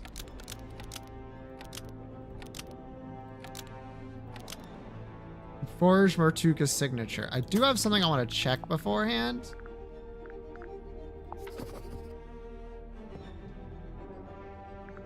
A sword.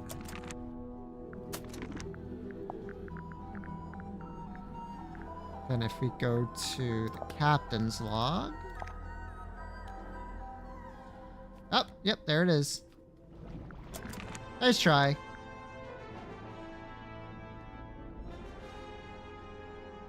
Cynthia Seafoam signed the contract after Mortuga's murder and forged Mortuga's signature. Such a rude accusation! So rude! I assure you, that is Mortuga's exact signature. Do you have any evidence that it's been forged?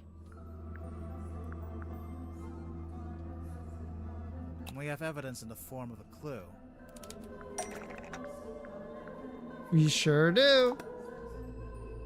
The captain's log. It's basically a stack of cards printed out by the submarine's control panel.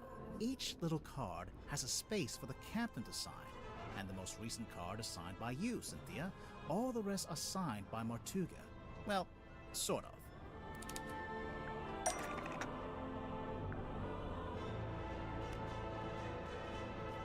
The first page of the contract. No.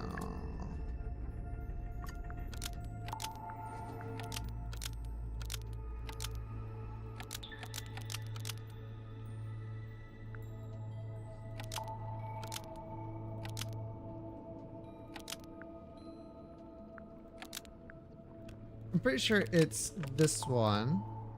And it is exact. Like, look at it. 2 undercases, this, that. Match of signature on this card. But it doesn't match any of the other cards. Signature on the contract is an Come exact on. match of Mortuga's signature on this card, but it doesn't match any of the other cards. Yeah. It's a perfect match. What's the problem? The perfect match is the problem. You were too accurate. If you'd done a worse job, you might have gotten away with it. What do you mean? If you look through the cards, Mortuga never signs his name the same way twice. But the signature on the contract matches one of them exactly, which seems to be proof that you copied it, or traced it, or whatever it was. Oh. Whoops. Didn't notice that. I thought it was his signature. Why doesn't he have a signature? So, if Cynthia forged the signature, that means Mortuga had the contract typed up, but then never signed it? Right after Mortuga was killed, I went looking to see if he'd written a will. That's when I found it, laying inside the little hatch in the control panel. I grabbed it and hurried back to my room to read it. After reading it, I could come to only one conclusion, that he wrote it about me, but never got a chance to show it to me. Remind me why you were so sure it was written about you? A recent development has exposed that Party B is in fact the legal owner of this vessel. You're really the legal owner of the Mortuga submarine?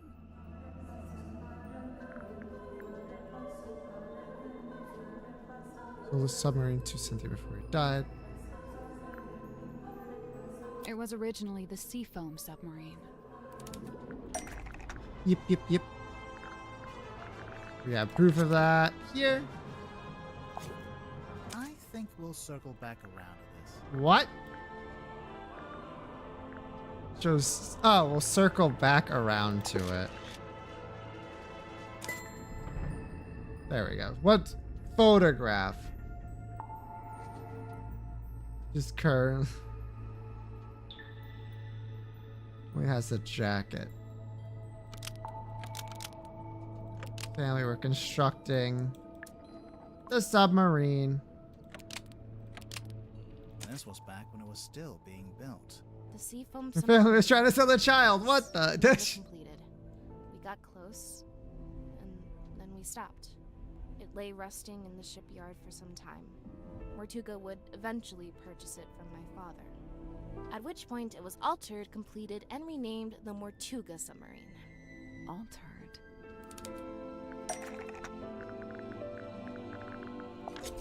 Yeah, the blueprints from my mother's original design.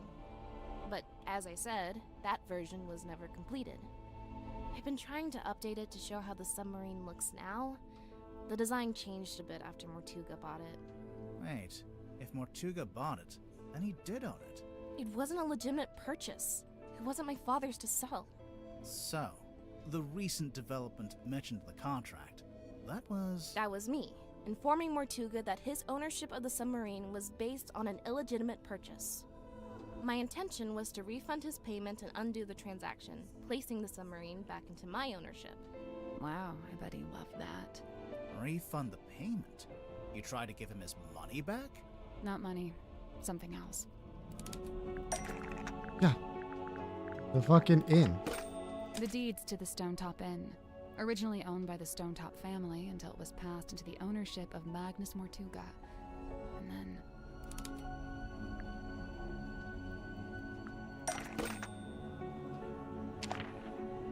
Which part shows who ended up? Deeds passed from Mortuga to Donovan Drummond, Yeah. Cynthia's stepfather. So that's how Mortuga paid for the submarine. Yep. He sold his house, basically. I came aboard with the intention of giving the Stonetop Inn back to Mortuga in exchange for my mother's submarine. And that's exactly what I did. But did Mortuga actually accept your offer?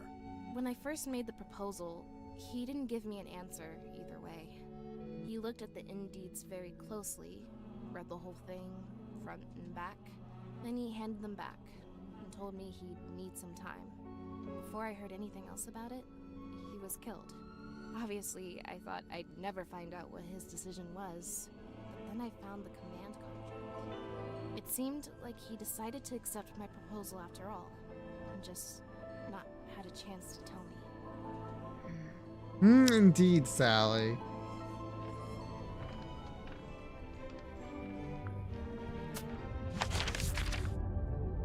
Check mark, by the way. We can't get in there right now. We can't go outside right now. Honestly, I buy it. So far, there wasn't anything said that makes me think that she's lying about anything at that point.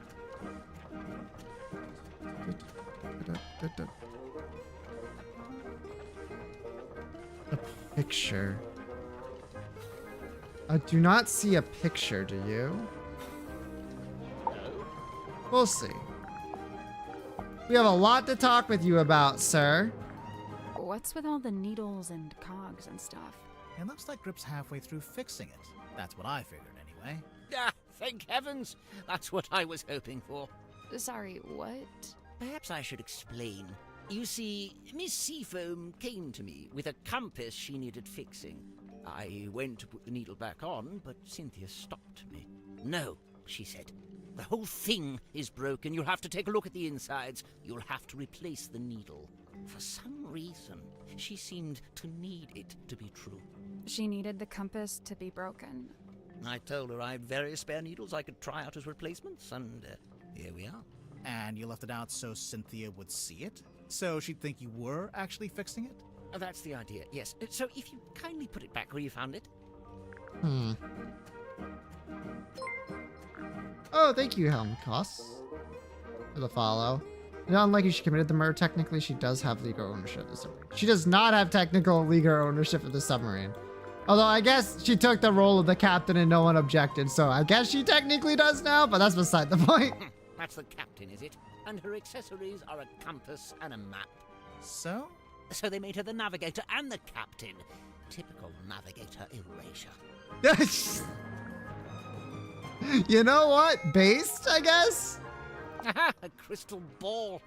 Oh, how quaint. What's that? What's it for? Oh, you know, the usual. Whispering questions into the great unseen beyond, hoping without hope to get a response.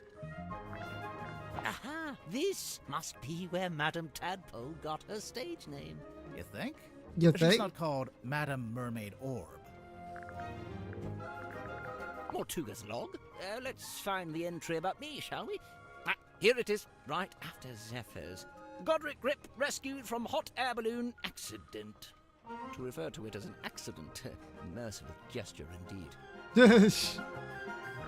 Do you know how the wheel got damaged?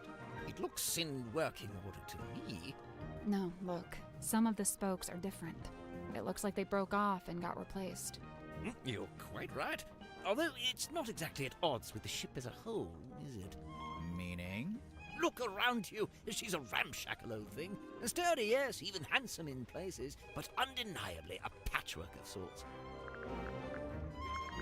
Are there really only 2 characters? It's just a poster. I'm sure there are more in the actual film. If it sticks to the novel, there actually might only be 2 characters. Yes, this was clearly made by someone who understands the value of iconography. You mean the S emblems? The whole thing? Okay. 2 individuals in contention of the ownership, however recent developments exposed. No, I don't like it. No, what's wrong with it? The wording, it's too vague. It could be about anything. But if it's not about Cynthia and Mortuga, what would it be about? I couldn't say, but I stand by it. There's a chance Cynthia's got the wrong end of the stick. Perhaps she oughtn't be captain after all. Oh, sorry, Cornelius. He doesn't like it when I say wrong end of the stick. Uh-huh. Bingo! Lillian's locket in the flesh! And Lillian is... who? By all accounts, some kind of sorceress. How come you know about this? Well, it's a brass trinket, and thus it's often placed within the jurisdiction of my expertise.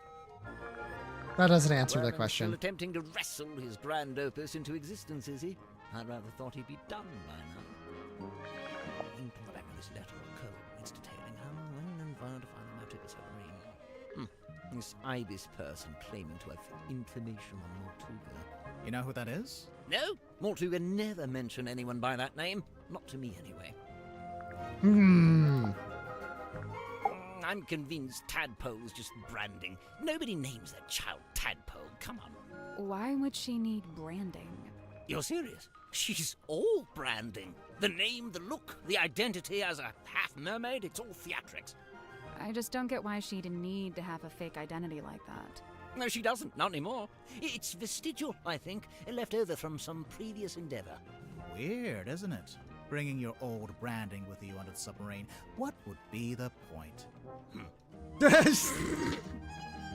I I'm sorry. Dirk seems to be trying to tell Werman what to write in his book. Is he just trying to make sure Worman gets it done? Or is he trying to get him to write it in a certain way? A little of both, I'd wager. Maybe he's in league with Werman's publisher. Dirk? That can't be right. If I recall correctly, he told me he worked for something called, oh yes, thank you, Cornelius. Wit and Whimsy, that was it. But I'm not sure what It's a movie production company. It's owned by Vincent Van de Peer. He's a director and producer. Well, someone's well informed. Vincent once went location scouting in the swamp where I worked as a gift shop sales clerk. Ah, of course. Of course. Actually, get back to me for a second. I forgot that this is a thing we can do.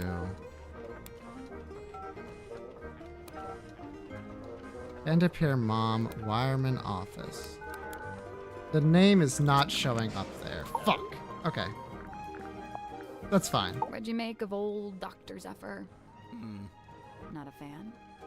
There's been some speculation that his experiments may be dangerous or even harmful. Although it's hard to be sure, since he seems so reluctant to admit what they actually are. You don't even know? I would have thought, since you've both been here for a while. Well, yes, Zacharias was one of the only 2 souls aboard the submarine when I arrived, but he never made me feel especially welcome, and he certainly wasn't keen on me poking around his dream chamber. In fact, he always seemed somewhat wary of me, like my arrival was going to scupper his plans in some way. I guess Zephyr and Mortuga weren't expecting anyone else to show up. I never got the details out of either of them, so I can't confirm this. But I believe Werman was invited onto the submarine by Mortuga himself. Really? Why? It's very strange. I can't for the life of me imagine why Mortuga would bring a journalist on board. Werman's an author, not a journalist.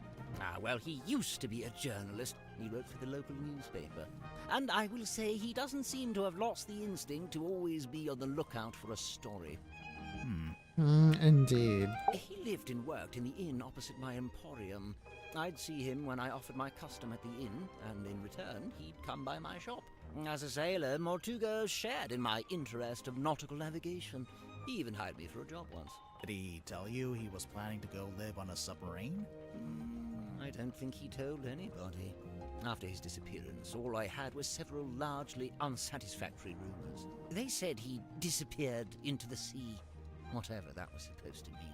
The first time I laid eyes on his eponymous submarine was when it rescued me from my fallen balloon. I can't tell you how surprised I was to see Magnus Mortuga step out onto the foredeck, although he wasn't quite the same man I'd known before. How do you mean? The light in his eyes was dulled, like he wasn't really there. What had happened to him?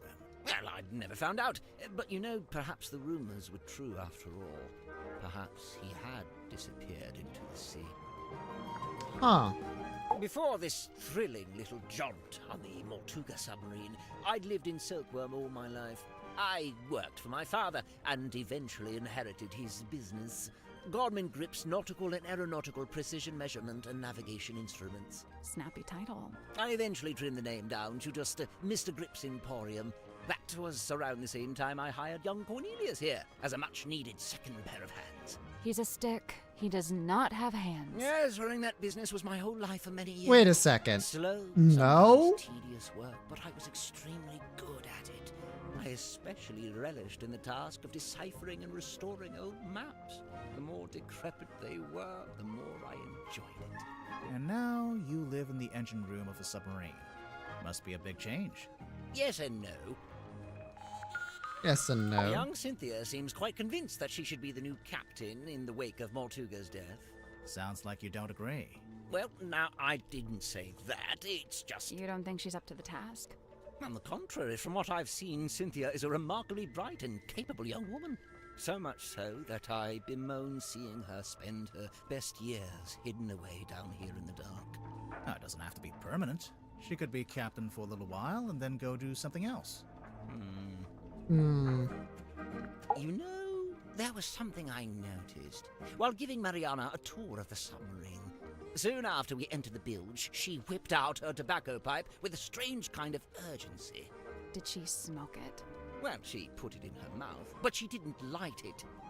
What's that, Cornelius? You've never seen her light it? Well, now you mention it. Yeah, probably not a good idea to smoke inside a submarine anyway.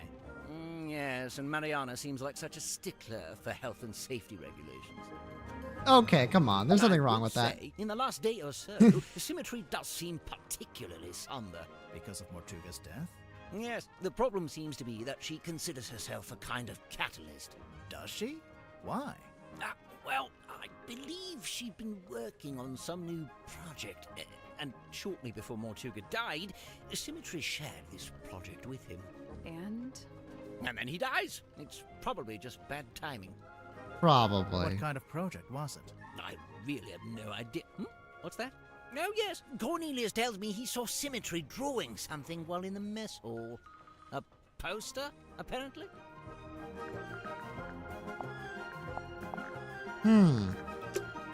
I wonder if Mariana would let us take a closer look at that pipe of It can't hurt to ask. Yeah, you're right. Let's go look at that pipe. Oh? Oh. You want me to throw the plush? Oh, you absolutely got it. Let's go! It worked! You want to look at my pipe? If you don't mind. Can you word it in other By all ways? means.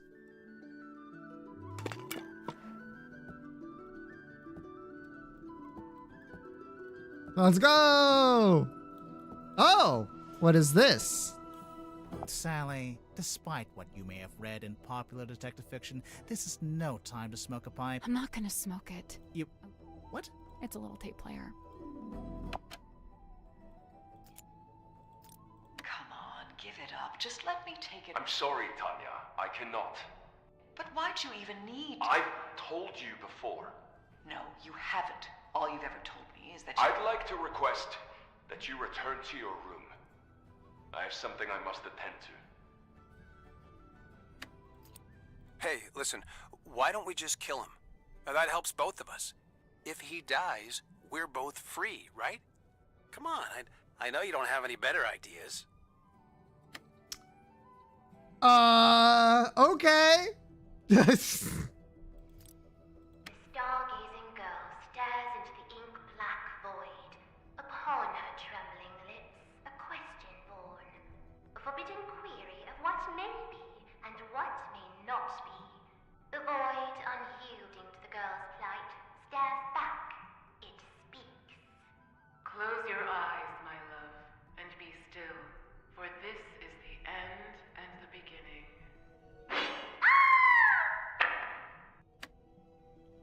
That seems to be that. Did all of them want him dead? Probably not, no. Okay. There's something suspicious about Dirk. Yeah, you think? Let's go talk to him. Still something suspicious about Dirk. Yeah? There's something suspicious about Tat. Let's go talk to her.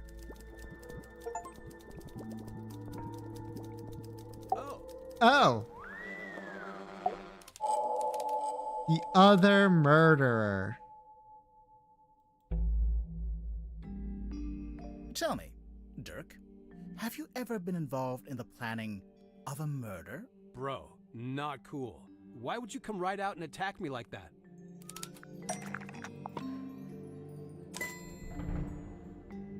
What part? Hey, listen. Why don't we just kill him? Now, that helps both of us. If he dies, we're both free, right? So, who are you planning to kill, Dirk? Sorry, but I can't tell you. I know that sounds mondo suspicious, but I just flat out can't say any more about it. If you're not going to elaborate, we might just have to assume this is a recording of you planning to kill Magnus Mortuga. Come on, man, that's way off. Why would I want to kill Mortuga? I admire the guy. He's fascinating. I came to the submarine to meet him, not murder him. Hang on. I thought you only came to the submarine because you were tagging along with Werman. I mean, yeah, it was Werman who wanted to come to Silk Worm and find the submarine, but I figured if I came with him, I could meet this real guy, the real Mortuga, for research. Oh, wait, I'm falling behind. Dirk, why would you want to research Mortuga? So, I think you're right in that he was giving advice to kill off the character so that neither of them would have to deal with, like, more sequels. You know what I mean? Like, Dirk would get out of this contract probably that he has signed that doesn't give him a whole lot. And the writer can get, like, out of the,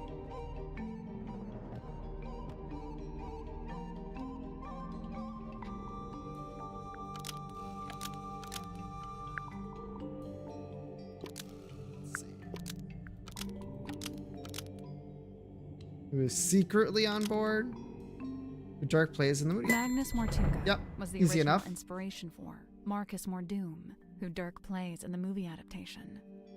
Right, so, look, I had this idea. I figured surely meeting the real Mortuga would help with my portrayal of Mordoom in the next movie. Like I said, research. You hear about actors doing that kind of thing, don't you? So, that was your idea? Your own personal plan? To come with Werman to the submarine? Yeah, but I don't like the way you phrased that. It sounds like you're leading up to something, or... Yeah, I don't believe that's why you came here with Werman. In fact, I don't think it was your own idea at all. There's clearly a third party involved. Someone or something that we haven't mentioned yet. Hmm.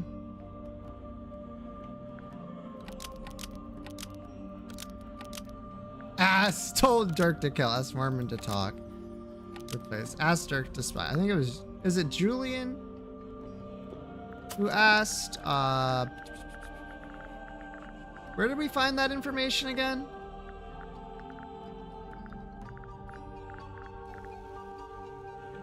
Julia's his co-host. Right. Is it in his cell phone?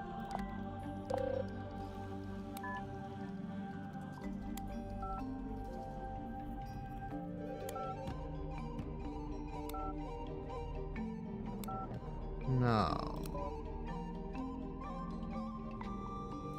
Van Pierre, he is writing something, but I don't think he's going very well. He's easily distracted. He's still struggling. He keeps writing the first chapter over and over. I'll let you know if there's any progress. There we go. It was the movie producer.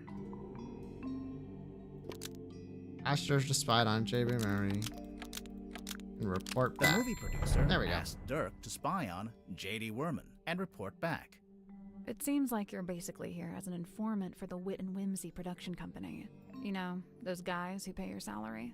Spy on Werman? No way, you got it all wrong. Besides, how am I supposed to report back to Wit and Whimsy? They're hundreds of miles away, and we're floating out here in the middle of the ocean. Brother. This is your cell phone, right? Yeah, but it doesn't get any signal out here, not even standing on deck. It's quickly running out of battery, too. No battery and no signal. What if I said you had a way around both of those problems? Okay. Something fits the strange device. I think this weird ray gun looking thing is actually a custom antenna for your phone. I'd imagine it doubles as a battery charger too. Pretty convenient. Bro, I don't know what you're basing this on. I mean, look, you plugged it in, but the battery still isn't charging, and I'm still not getting any network signal. Because the custom antenna thing is broken. Because the custom antenna thing is broken. Oh, for real? Oh, man, it doesn't look broken. I'm pretty sure it got waterlogged after someone dumped it in the bilge water. That's where it was? No wonder I couldn't find it. Okay, whatever, you got me. Consider me fully got. You know, this thing doesn't look like any kind of retail model. More like a one-off bit of custom engineering. I'm guessing the production company issued it to Dirk specifically for this journey. Probably when they realized he'd be out in the ocean and might need some help getting a phone signal. Yeah, so Mr. Vanderpeer really didn't want me going off-grid, so he set me up with a way to turn my cell phone into a kind of heavy-duty satellite phone. And what did Mr. Vanderpeer want you to keep him informed about, exactly? Dirk doesn't have to admit to anything else. All the evidence we need is right here. In the cell phone. There's a handful of outgoing messages from you to Vincent Vanderpeer. Specifically, they're all updates on Werman's progress with his novel. Yep. Look, the studio was worried Werman was just gonna disappear without ever finishing the book. So they sent me to keep an eye on him, maybe even steer him in the right direction a little bit. The right direction, in terms of the story. Yeah, so the movie studio has this grand plan. They want to make 3 more Marcus Mordoom movies, at least. And so they really need Werman to have his books play out to support that plan. 3 more movies, huh? Sounds like quite a commitment. Yeah, I mean, yeah, it is. It would take years. Interesting. I think we may have finally looped back around to the question at hand. Let's listen to this again, shall we? Hey, listen, why don't we just kill him? Now, that helps both of us. If he dies, we're both free, right? Come on, I know you don't have any better ideas. Dirk, I think I finally worked out who you wanted to kill. Marcus Mordoom, the fictional character. The person you're talking to in the recording must be Werman. You're suggesting I know, he should kill right? off the Mordoom character in his next book. Hey, come on, dude. Do you deny it? Why would I want to kill off Mordoom? That's my character, my job. Nope. You want to quit acting and become a writer? Nope. You want to be free to take... You want to be free to take other acting jobs instead. Let's take a look at the cell phone one more time. Sure.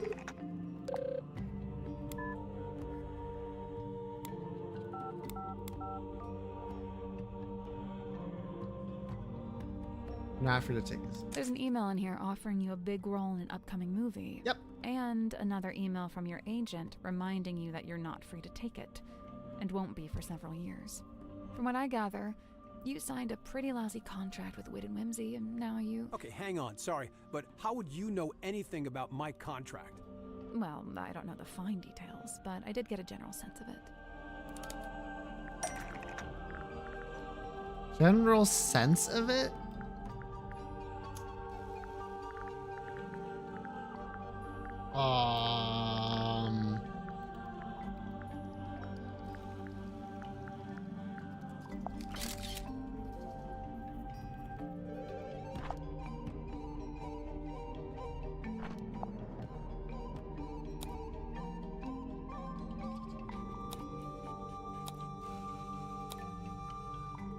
His name isn't even on it.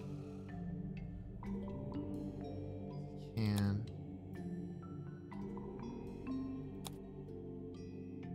seems to me like your co-stars Yeah, there we soaked go. up most of the budget for the movie, and you ended up with a bad deal. Possibly because you were too keen to sign whatever contract they gave you. Possibly just because you didn't have much negotiating power, since you weren't famous yet. You know, a little from column A, a little from column B. You said yourself the studio wanted to make at least 3 more Marcus Mordoom movies. So you're stuck in that lousy contract for several years. Unless you can somehow ensure the next movie is the last one. So, if Worman kills off the character in the books, that would stop the studio making more movies? I'm not convinced that would actually work, but okay. The point is, now that I'm a known actor, I could be making more money with a different studio. A lot more. But I can't let it get out that I wanted the Mordoom character to be killed off. Everyone's gonna take it the wrong way. They'll call me greedy and ungrateful. Look, you gotta understand, killing off Mordoom isn't just about me. I was also trying to help Worman. He's been looking for a way out too. A way out? He's not enjoying writing the books anymore. The whole thing became just this awful burden. I'm sure he'd be happier if he could just be done with it. Hey, besides, maybe killing the main character would actually make for an interesting story. Did you ever consider that? It could be, for sure. Prying eyes. Okay. What time is it? 9:56. Have to do the dolls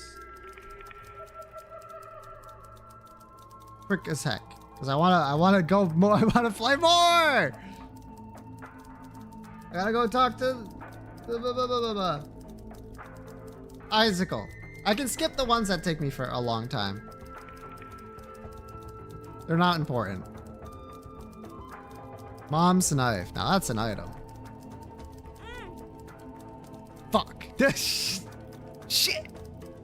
Lemon party. Oh, free lemonade. It is in the item room. How about book of shadows? That's from Flash. Sure is. Active 2? No black or white. No brown or gray. No yellow transparent. Yikes. Tier detonator. That is. Fuck. Items. What? Items? Items, but it's bad?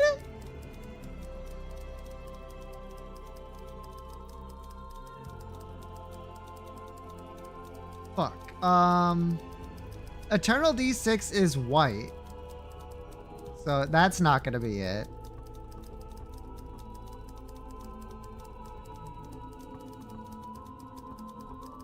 Items. Like, all of the ones I can think of are either really good or white. Like, magic skin? That does something with items, right? Yeah. 2. Items. Yeah, that's white. Alabaster box? No, that's white too. That's white. Wait. Flesh. That gives us more info. That's a passive. What fucking color is this?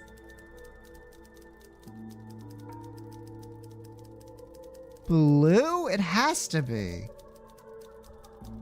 But like just blue.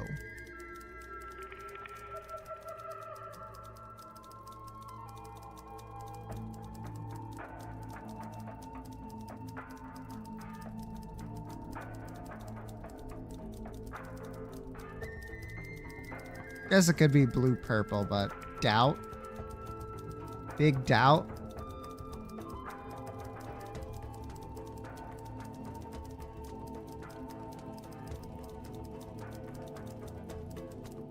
Pandora's box? What? Oh man, that seems like really good actually. Fucking. Yeah, fucking technically, yeah.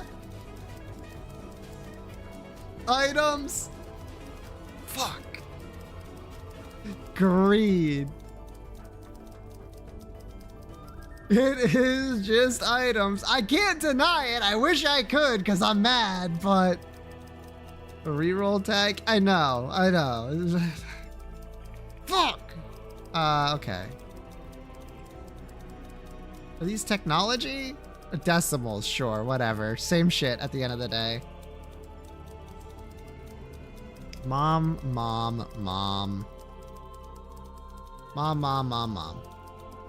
Yep.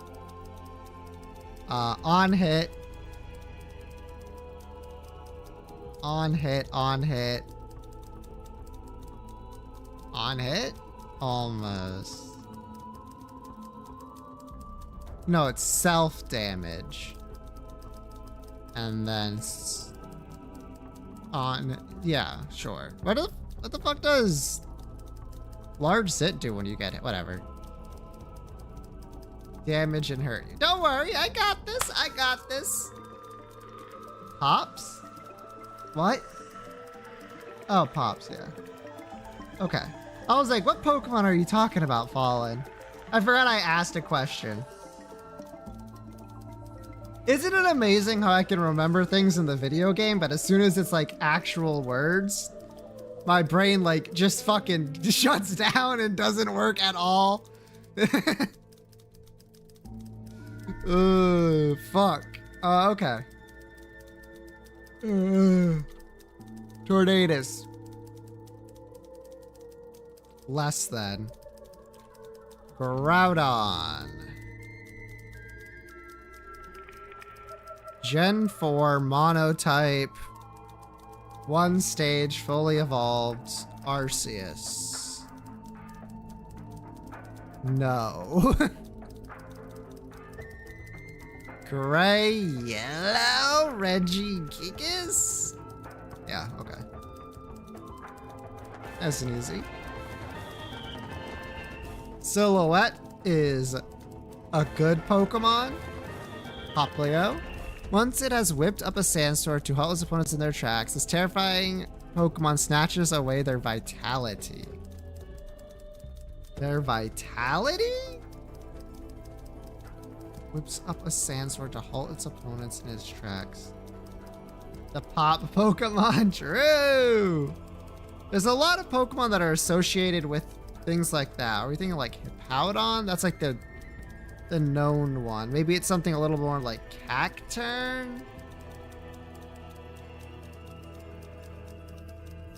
Ghost Ground, Beach, Sandygast? Okay, so it's actually the other one whose name is Palosan. Yep. Easy. This is actually Hippowdon. Yep. And this is a green motherfucker, huh?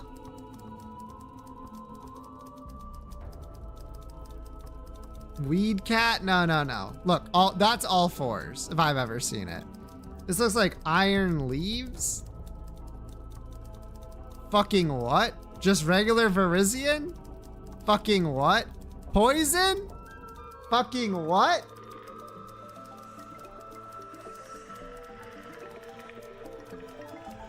Huh?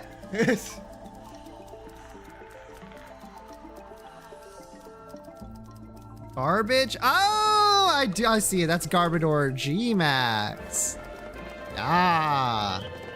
You said it and it like immediately stood out to me. All right. Hey! Nice. You can know what characters now when they show up, which ones I like.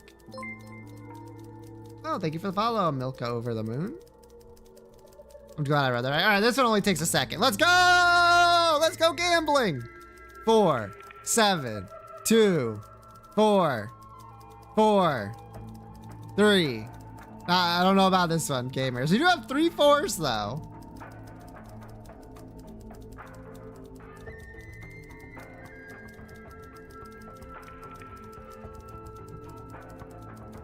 Fuck! Guys.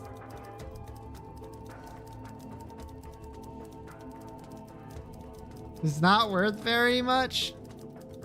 Well, there's infinite prime numbers, so like, I guess I don't know how many there are in this amount, but all right, that's all I got for the quick ones. Let's get back to solving a murder. All right, Tadpole!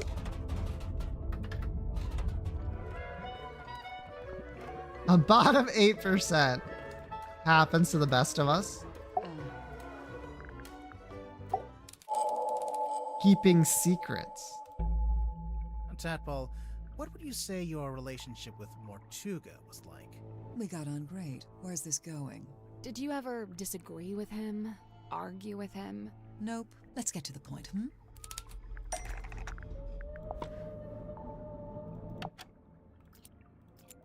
on, give it up. Just let me take it. I'm sorry, Tanya. I cannot. But why'd you even need to? I've told you before. No, you haven't. All you've ever told me is that I'd like to request that you return to your room. I have something I must attend to. Someone sneaking around recording me with a dictaphone? Seems like it. It may have been recorded without permission, but it's still a record of a conversation you had with Mortuga. It sounds like you're trying to get something from him. Some kind of object he was keeping from you? An object? Nope. So then what were you talking about? I don't want to tell you. You'll take it the wrong way. It's just, you were seen rummaging through Mortuga's bookcase.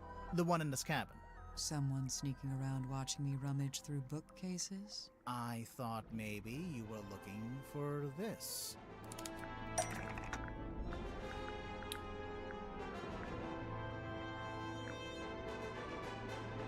There's something Tadpole could have been trying to get from Mortuga's bookcase. Captain's log seems possible. The pocket? A book, perhaps?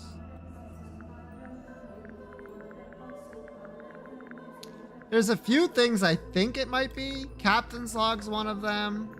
Command contract's another.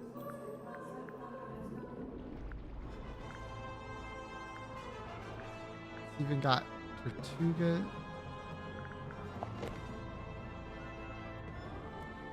MM.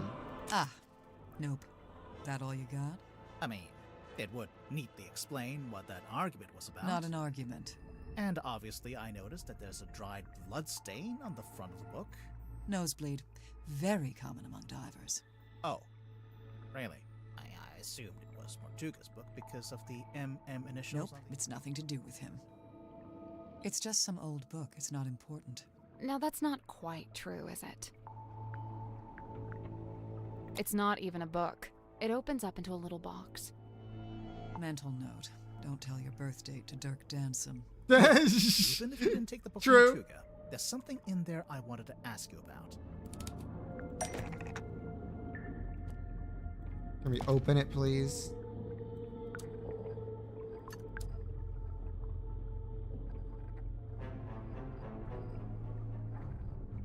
The stuff in the pocketbook. The part. I want to ask about Moon. This is the correct clue, but we need to choose the right part. Okay. Do you know who this is? Sure, Tanya. Says it right there on the back.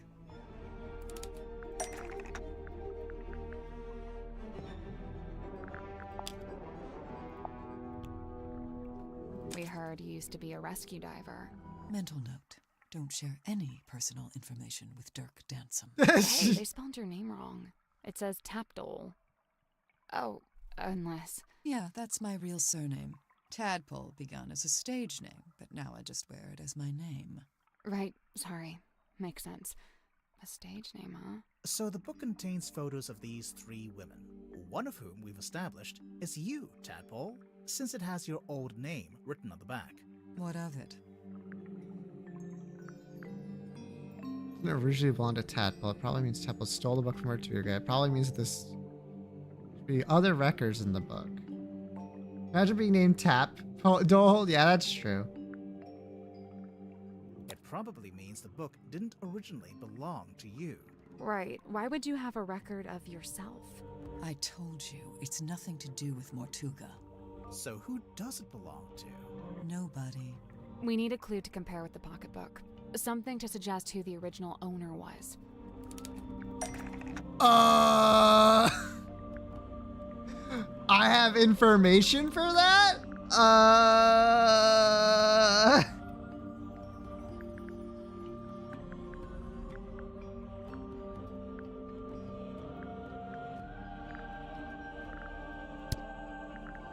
So who are the people in the book? Fortuna, Moon, the moon photo? That's all I can think of. Waylon Wolf.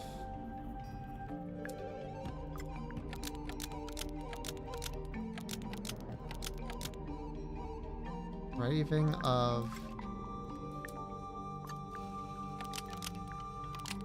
Made by Wit and Whimsy. It's made by Waylon Wolf. The scratch on the cover There we is go. an engraving of the WW initials because it was made by Waylon Wolf.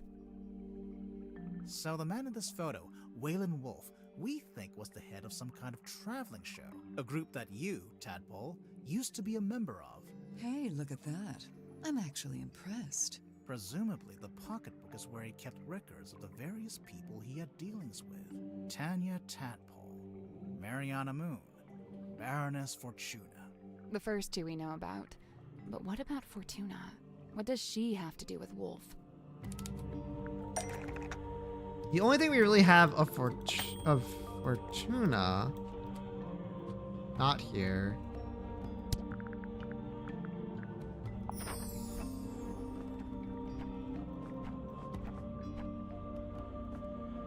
Taken at the same time.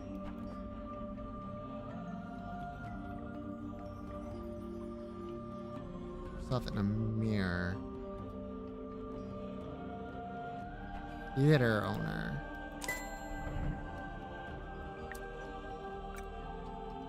Baroness Fortuna owns the Fortuna Hall Theater in Silkworm-on-Sea. We actually passed it on the way to the Stonetop Inn. It's all boarded up now. Perhaps Wolf's traveling performers came through Silkworm-on-Sea at one point, and perhaps some of them never left. It might be why Madame Tadpole's in this part of the world in the first place. So, if the pocketbook originally belonged to Waylon Wolf, Tadpole, how did you end up with it? I took it from him. I assure you, he doesn't need it anymore. So, it really doesn't have anything to do with Mortuga. But in that case, what was that argument about? Not an argument. Come on, give it up. Just let me take it. I'm sorry, Tanya. I cannot.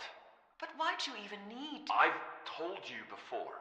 No, you haven't. All you've ever told me is that you're... Right, fine, I'll tell you.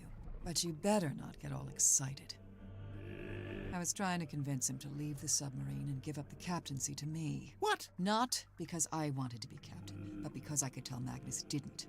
I believe his tenure on board the submarine was some kind of self-imposed punishment. But I thought maybe he'd suffered enough. Maybe he deserved another shot At what? at whatever it is he actually wanted. I believe that. I do actually believe that.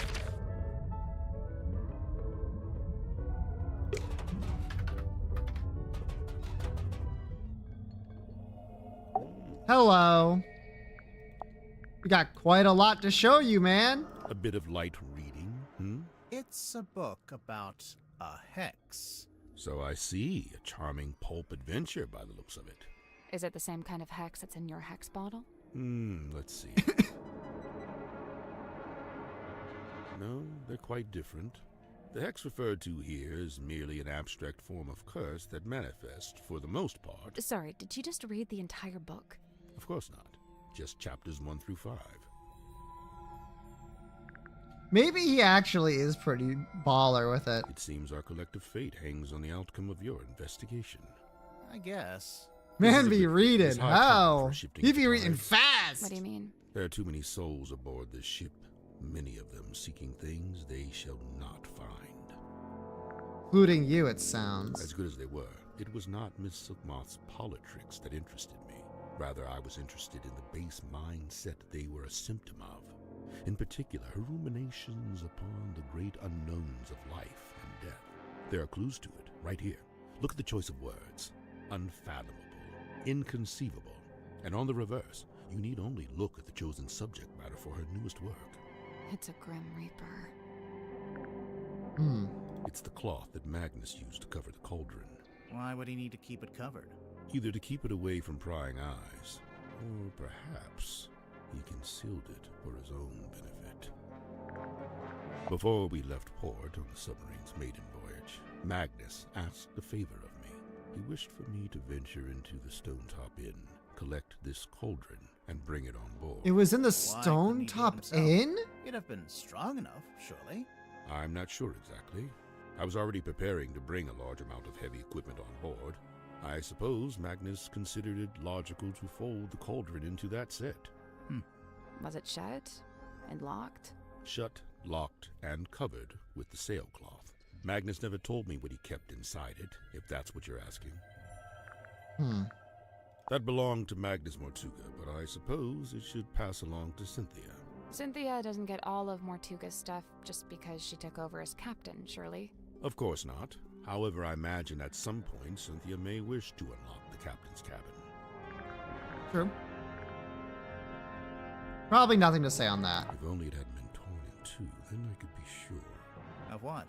The branch of red coral at the base of the mountain. And where it came I'm from. wondering if I don't that's know. the treasure you'd find if you traveled to the X marked in the center. The ship's compass. I witnessed Cynthia carrying this from the control room the night Magnus was murdered. Yeah, I think it broke. She was taking it to get fixed. Odd, it's never broken before.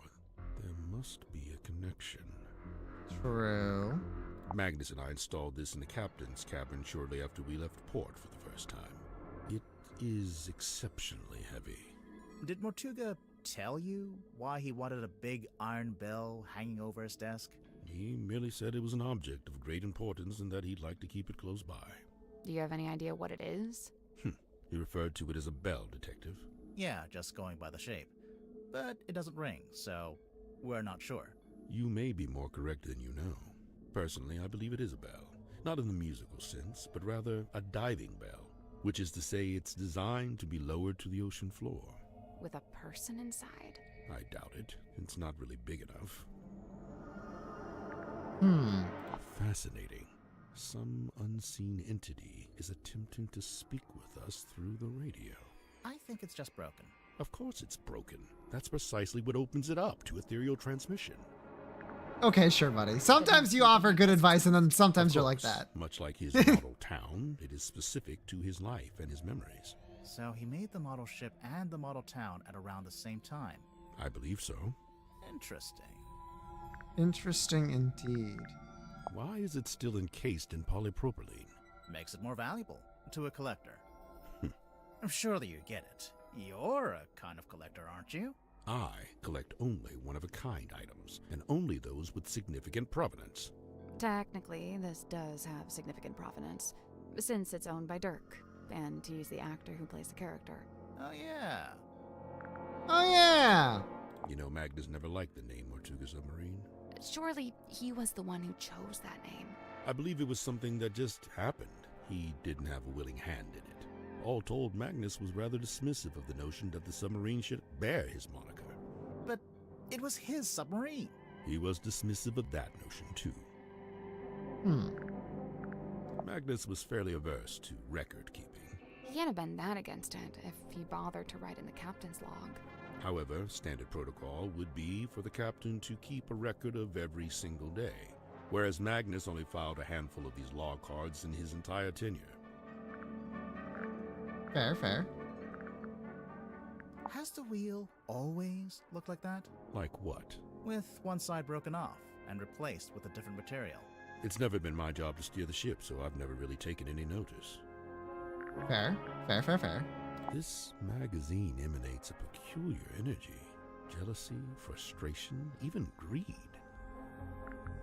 Well, you're right about I that. stayed at the Stone Top Inn myself. Back then, it was under the care of a woman named Felicia, but it seems to have passed on to Magnus sometime later. I find this strange, for he was not a member of the Stone Top family.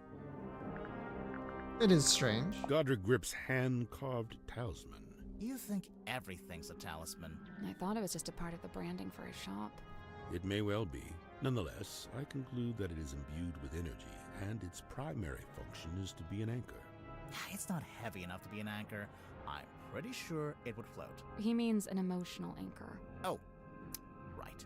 It would float. What an enchanting thought. Uh-oh.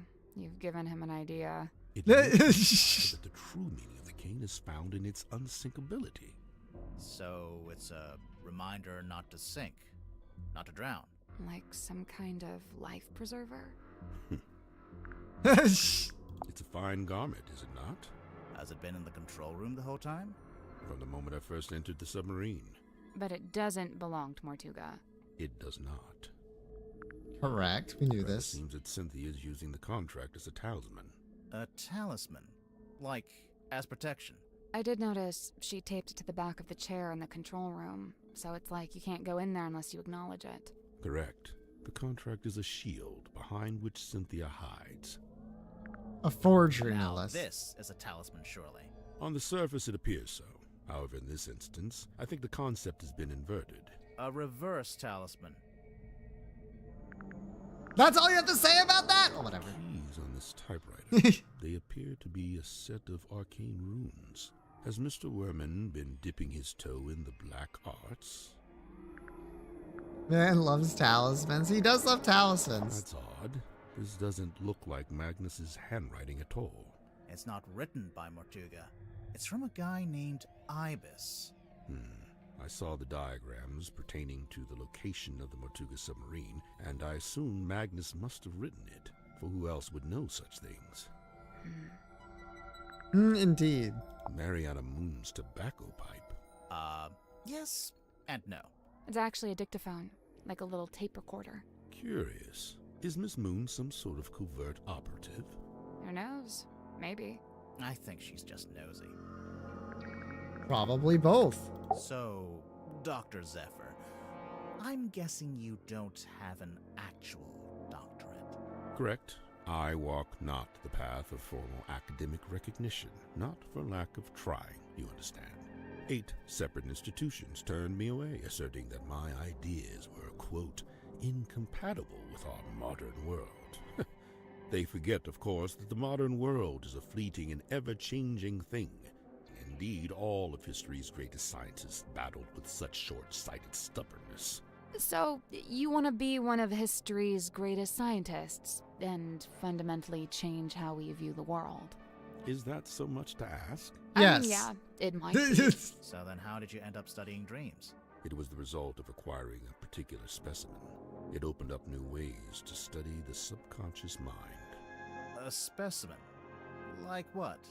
An animal? Yeah, I'm picturing like a lizard floating in a jar of formaldehyde. Something like that. So, what are you working on now? Here in your dream chamber?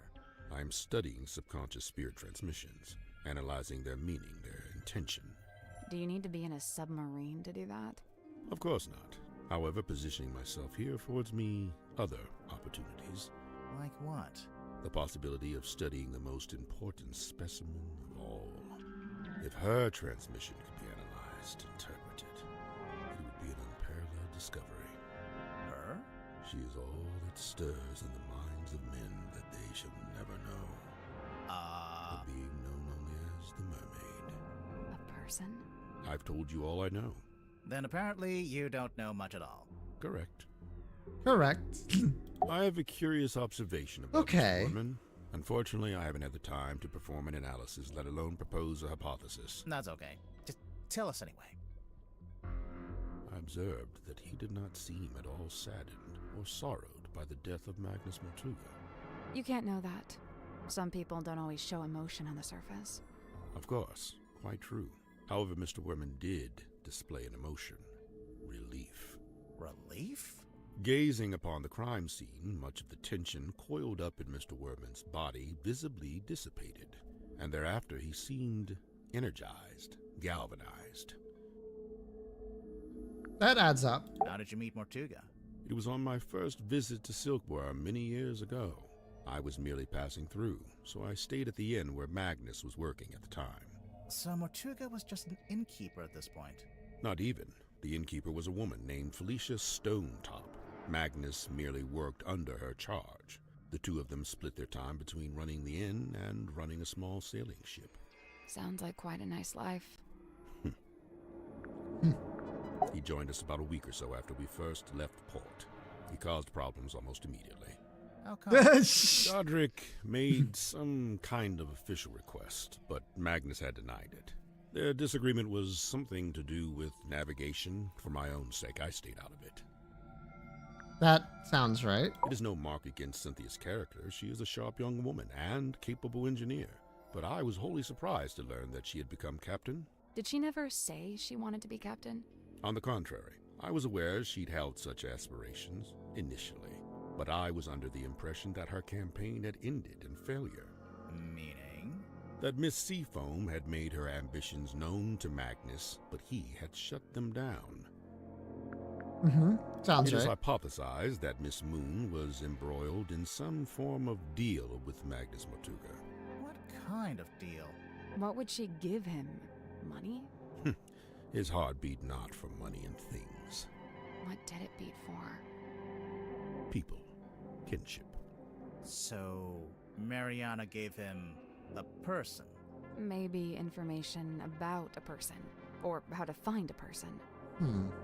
I first learned about Symmetry from a newspaper article detailing her residency at the Fortuna Hall Theater. On the surface, it was merely a review of a magic show, but I felt something behind it, something of great interest. To me, it spoke of someone with a close connection to the ethereal plane. Taking an excursion from the submarine, I attended the performance. Afterward, I requested an audience with Miss Silkmoth herself. And speaking with her for a scant few minutes, I learned two things. First, and most importantly, my instincts had been correct. She was indeed fascinated with the great unanswered questions of metaphysicality. She held a yearning to understand that which could not ordinarily be understood. A woman after my own heart. What was the other thing? You said you learned two things. That she was thoroughly unhappy with her lot at Fortuna Hall. The theater owner was a heartless woman who, among other indiscretions, did not compensate Symmetry for her work. But she had no family, nor any other connections. She had nowhere else to go. So you invited her to come live on the submarine? To put it simply, Did she bring all her props and stuff with her? everything she could carry. Why? Was she gonna keep working as an illusionist on the submarine? No, Miss Silkmoth would be working with me here in the Dream Chamber. I notice she's not here anymore. Her tenure with me has come to an end. She has moved on to pastures anew. Not of her own will. You know, I think Sim's hiding something on the submarine. Something we haven't found yet. A certain piece of equipment she uses in magic tricks? That's the one. Problem is, we already searched the child's room and her bunk room. Well, there's only one other place it would be.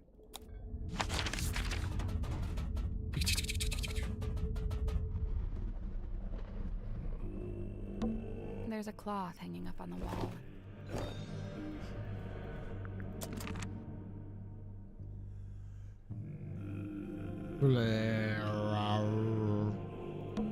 This wooden panel. Push it. Oh! Hello? It's a little set of tiles. Fuck. Okay. Heart up, down, connected, left, down. Up,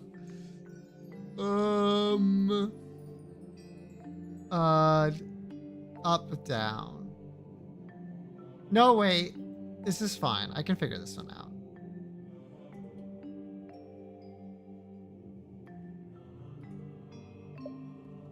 Heart right. Heart left.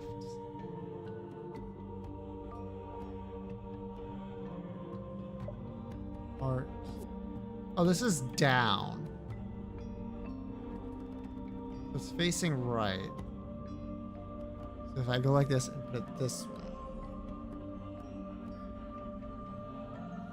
It's facing the right. Okay. It's like this. It's confusing, but it works. Two ends is just like a diamond, but looks stupid. Might just be that. Actually, wait. Hold on. What is this? They have diamond, diamond, diamond.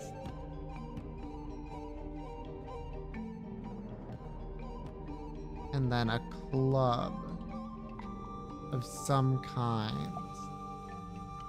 Here?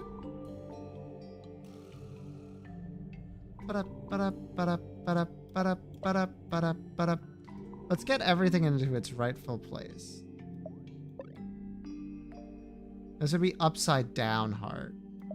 It's not that. Okay.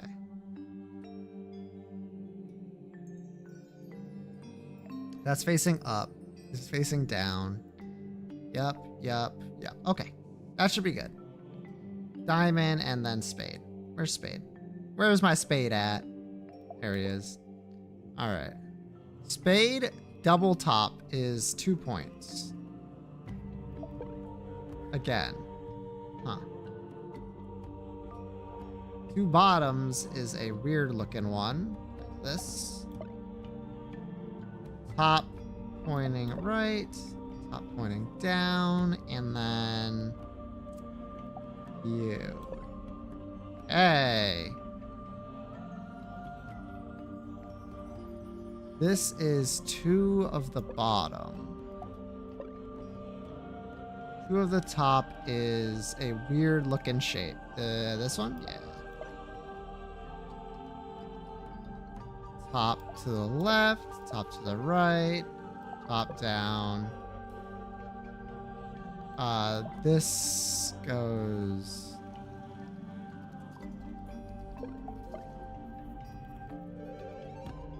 I mean... That's the one. Yep. Good job. It's unlocked, I think. Right. Let's get this thing open.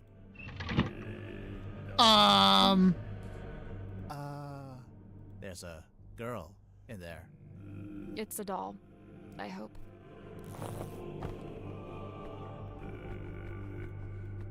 A twin. A twin indeed. So it's a life-size doll that looks like symmetry. Well, yeah, but I think there's more to it than that.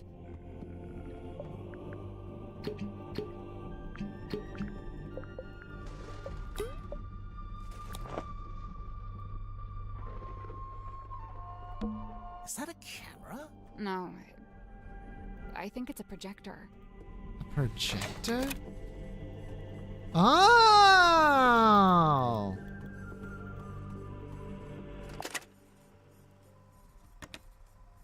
Close your eyes, my love, and be still, for this is the end and the beginning.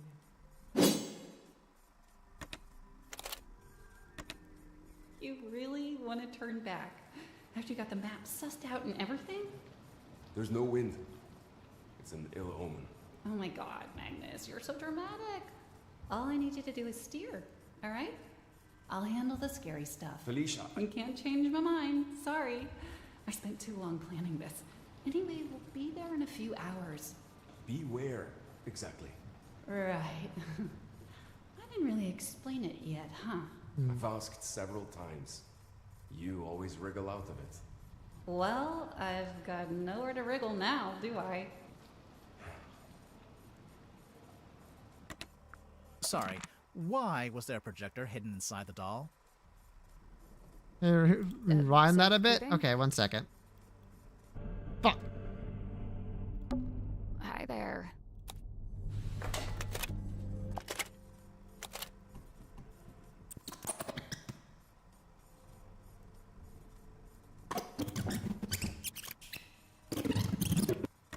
Okay, that's creepy.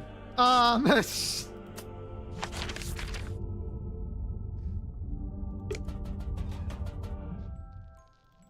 Sin. Guess what? We found your doll.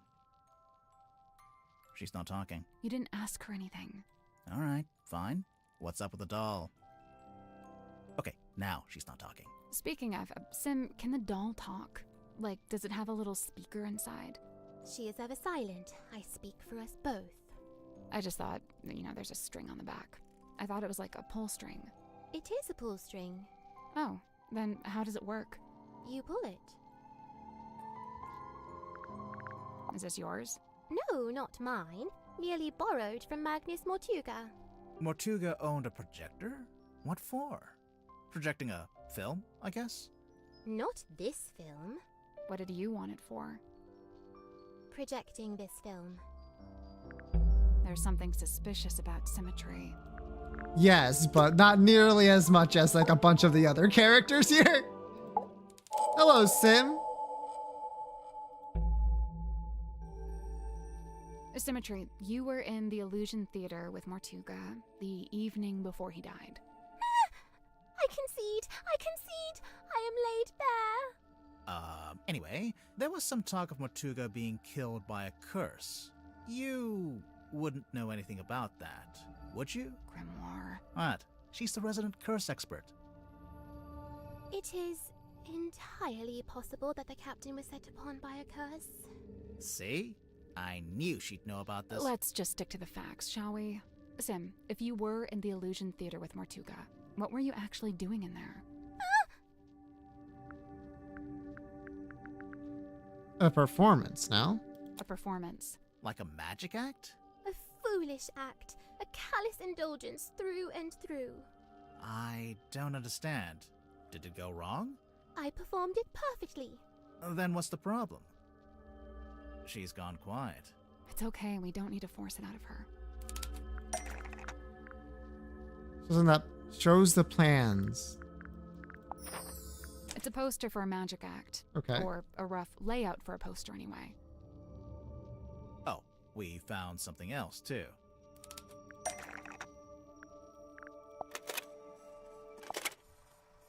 I'm pretty sure we'll circle around to that later. Okay, fine. Sweet sister inanimate, I implore you. Sister leave her be. inanimate. Her hands are clean. The doll is a prop used in magic tricks. What kind of magic trick would need a life-size doll? Any trick where you need a double, obviously.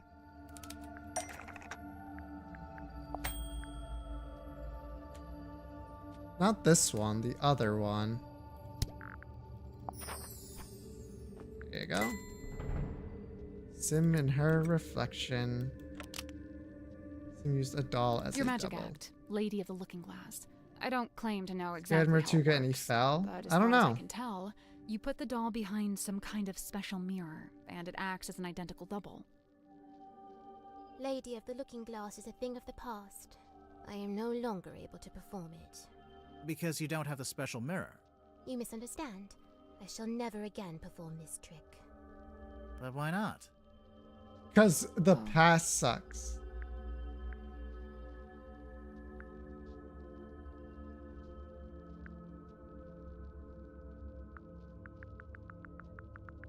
Because Sim and her doll are no longer identical.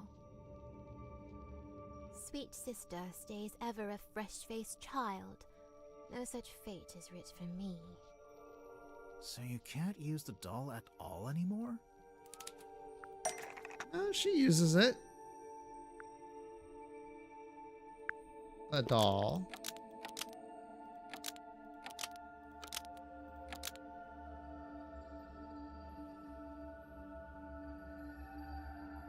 Could fit inside the cauldron?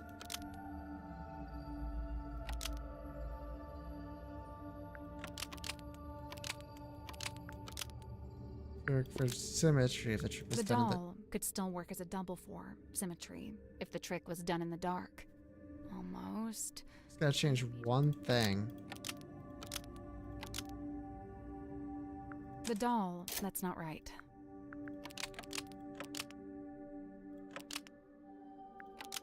audience was really far away.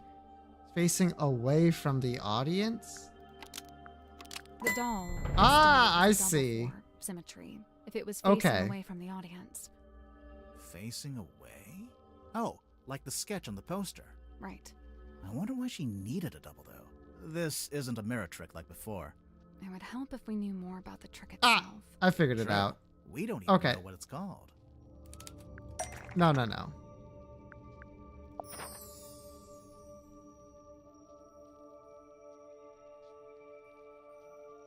Shows the name of the new magic trick. Ooh, that's a little bit harder.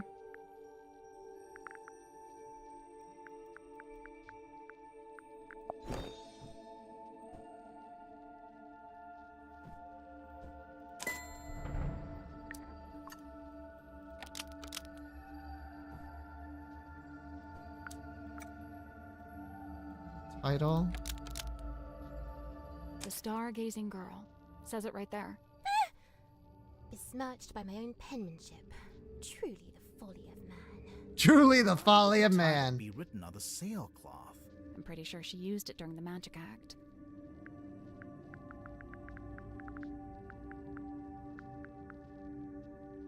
She draped it over the cauldron. It's not like that in the original sketch. See, in the drawing, the cauldron's uncovered.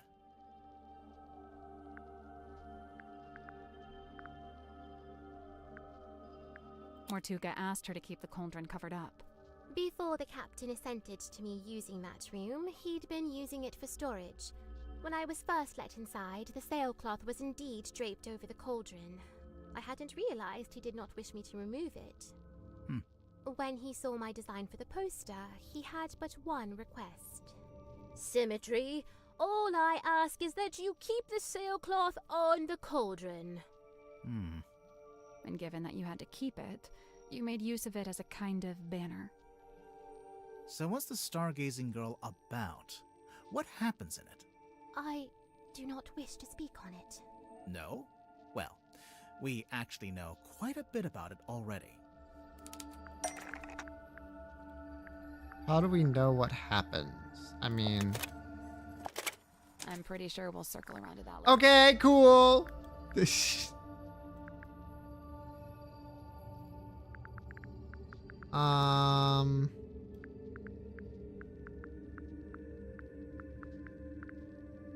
As far as I'm aware, this is just this I again. don't think we need to talk about that again. Okay, then, like, what the fuck are you getting at? We have audio evidence. Do we? Ah, right. Forgot there was one of her. Upon her trembling lips, a question born, a forbidden query of what may be and what may not be. The void, unyielding to the girl's plight, stares back. It speaks. Close your eyes, my love, and be still, for this is the end and the beginning. Oh! How can this be? Mariana Moon was in the bilge at the time. I guess the sound traveled down through the open vent. Her pipe is a dictaphone. Dang. So the first voice Dang! belongs to Sam, and then there's a second voice. A woman's voice. Dang. And Symmetry putting on a voice. Really? I'm gonna try So that the again. first voice belongs. Sure. It's someone else entirely. Are we gonna use this now? This could have saved us a lot of work. This film matches up to the audio from the pipe There you go. recording. And see how in the poster there's a little Grim Reaper guy? That's the person from the film. I am undone. Hang on. Why does Sim have a film of a Grim Reaper character? Where'd it come from?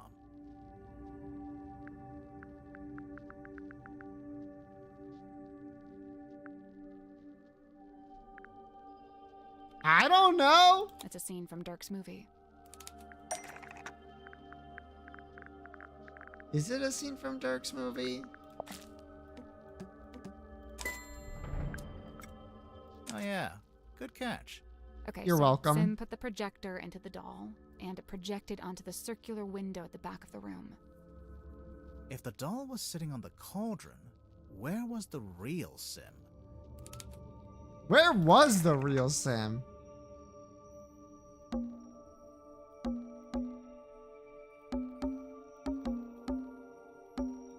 No way Sim was in here. Because it cannot be opened. She wasn't down here because they were down here. Was she in here? The cabinet to the side? I don't get why she couldn't just sit in the cauldron herself. Listen to the end of the recording again. Close your eyes, my love, and be still, for this is the end and the beginning. Right at the end, it sounds like something falls onto the floor. Something solid. A doll's head. Doll's head. Yep. The whole thing culminates with the cloaked figure swinging the scythe.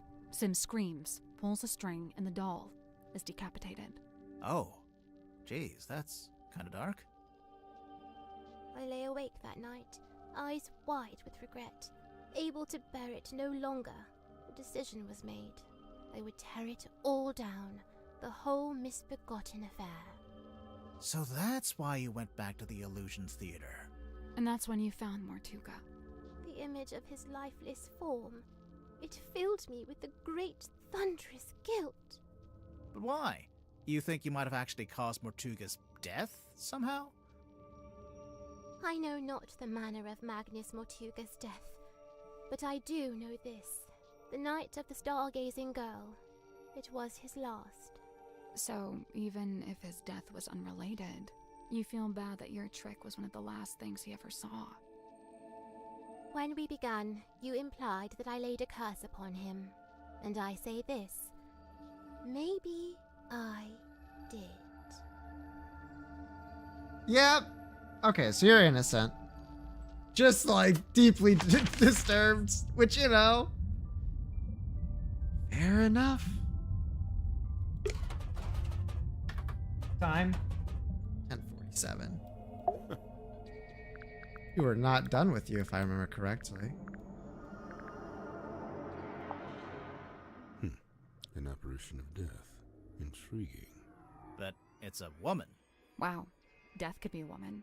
You don't know. An effigy of Miss Silkmoth. It's a doll she used to use in her magic tricks. I'm still not quite sure why she brought it onto the submarine, though. It's possible that it's bound to her, and thus leaving it behind was not possible. Bound? Through magic. Once bound, an effigy shares its fate with the person in question. Permanently? Not necessarily. If a rupture were to form between the two, they may become separated once more. Okay, now I'm done talking to you. There was something I'd like to ask you about. If you don't mind, if you could take, like, some time out of your day to answer some questions about, you know, the What do wooden you pipe. think of the pipe? Fine craftsmanship, wouldn't you say? It's not a pipe at all. It's a secret dictaphone. That's not a secret. You're clearly recording people without their permission. So? So it's immoral. Well, if you're going to kick up a fuss, I'll just take it back, shall I? No, hang on. It might be useful. Aha! I knew it. Cut at me all you like, but you can't deny the value of hard evidence. Close your eyes, my love, and be still. Why this one? This is the end and the beginning. That voice. Well, that's the voice I heard when I was down in the bilge. At least I think it is. Sounds a little different without all the echo. True. Correct. Do you know who this is? Diagrams. They're detailing the time and place to find the Mortuga submarine. Of course, it would be possible just to write it out in words, but this has been done with astronomy and lunar phases. Why? My guess is that it's intended to incite curiosity in the recipient. It's more effective than if they'd just written, "Come to this place at this time." True. It feels less like a trap this way. Huh. Looks like gold to me. No way. Real gold. Why not? I thought Symmetry was supposed to be an impoverished orphan. Well, it's not worth anything unless she's willing to sell it. True. Okay.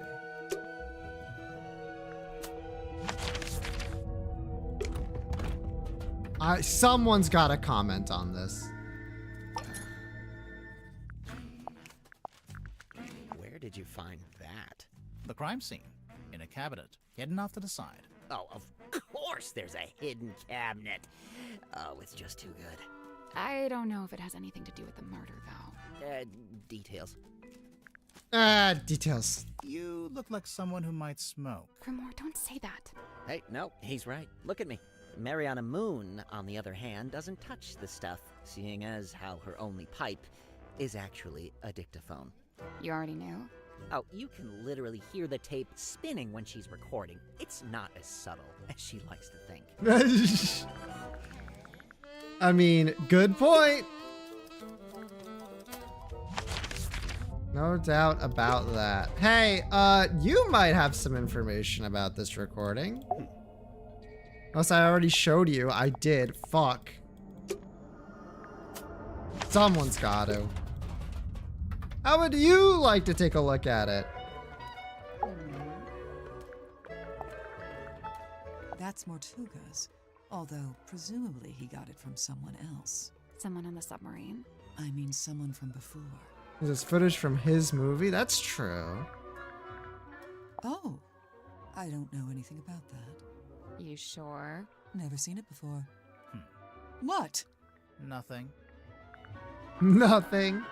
I'm surprised Sim let you see it. She's normally pretty guarded about it. Do you know why she wears it all the time? It's some kind of family heirloom, I think. Close enough. Mariana's like a little mole digging around for worms, except the worms are other people's secrets. Oh, I can't imagine what she'd get on me. I don't have any secrets. What about your first name? What about your second name? Let's change the subject. If you watch him closely, Grip holds this tighter whenever he gets sad or nervous, and only lets go of it when he's totally at ease. Sounds like you've really been staring at him. Yeah, well, you can learn a lot watching someone's involuntary movements. Okay, do me. You're tired, achy. You only got an hour of sleep on a hard surface. Wow, I feel so seen. Fair. I bet that would feel pretty good to be seen. Alright, maybe you know something I don't. Oh? Close your eyes, my love, and be None of them are talking about the film I want them to see. That phrase. I heard that phrase spoken aloud when I was in the bilge with Mariana Moon. And this was around the time of the murder. Yes. I'd wager it was. Alright, Dirk. What do you have to say about this? Dirk, you're a movie kind of guy. Is this your projector? Nope, not my... that is, though. The film reel? Yep, I thought I'd lost it. I guess I did, huh? Where'd you get it from? It was a gift from the studio. A little souvenir. What's on it? Oh, it's just like, yeah, a bit of a scene. A daily, you know. No? Where did you lose it? I don't know, mess hall, probably? Where did you find it? It was in the hollowed out stomach of a dog. It was in a cabinet. Normal cabinet. Oh, okay, cool. So, can I have it back? No. Nope. Alright, I'm running low on evidence, unfortunately. Oh, it's Sim's projector. Is it actually hers? No. I think she borrowed it from somebody. So, this is the doll that apparently looks just like Sim.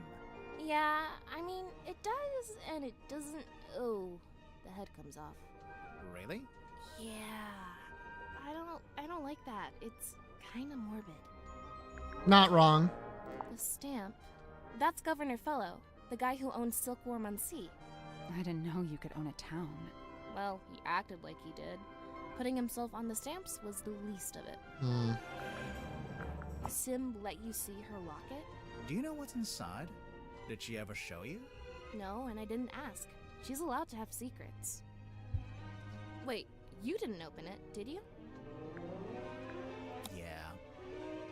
Was it okay? There wasn't anything bad in there? It's fine. Okay, fine. Good. Did I open it? Yeah. Yeah. I'm gonna have to lock it directly. Oh, I don't think I have. Which is fucked up. No, I did. I definitely did. Sam, wake up. Yeah, okay, I totally did. Who penned this page? We don't really know who they... Is she not aboard the ship? She? What makes you think it's a woman? The handwriting? That's girl's handwriting. Okay. Kind of a little sexist, but sure. A tobacco pipe? Yeah, sure. No, it's not. Oh, I know this game. One always tells the truth and the other always lies. No, that's not what's happening. Yes, it is. We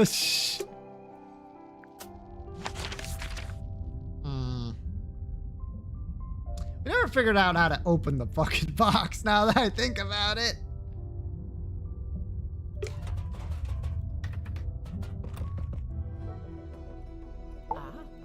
Is there anything I haven't shown you? So does everyone on this submarine keep a life-size doll of themselves, or...? I'm pretty sure it's just Sim.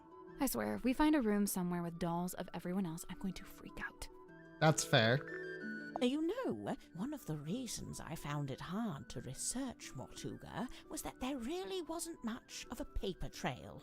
Well, seems like he changed his ways. Yes, it's rather odd, isn't Was it? there a clue I wonder somewhere? what Yeah. compelled him to draw up a contract like this. I can't help but feel like the idea must have come from someone else. Indeed. Emblazoned with the Seafoam S, I see. It's quite an elaborate... Oh, how strange. It's never been worn. Never? Once or twice, at the very most. Interesting. That is interesting, but... I don't think we've actually finished talking with him about the people. No, we did. There's someone I haven't talked to all the people. No, I feel like I have. I feel like I've gone through all the dialogue at this point. I think I got distracted at one point, but I think I'm back on track. Yeah. Well.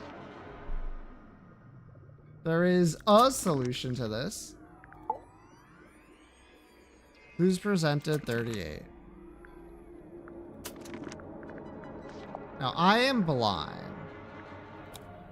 Map suggestions? Perhaps? The engine room. The engine room, you don't say? What about the engine room? Just some of my satisfied customers. Who are these? Just some of my satisfied customers. If I turn this wheel... Why? Because one... Noisy, dangerous, I isn't thought it? you were talking about me. Sail on Can now. I buy something with my wages? We don't get paid until we solve the mystery. Glowing If you don't circles Do I still get paid? in the Grimoire? basket.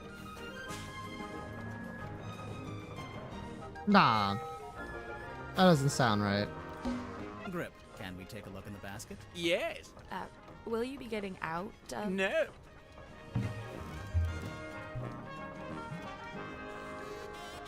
Okay. Open. 5-star repair.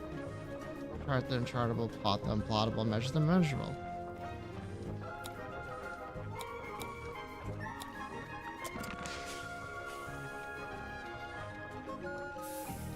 And the picture of the cane?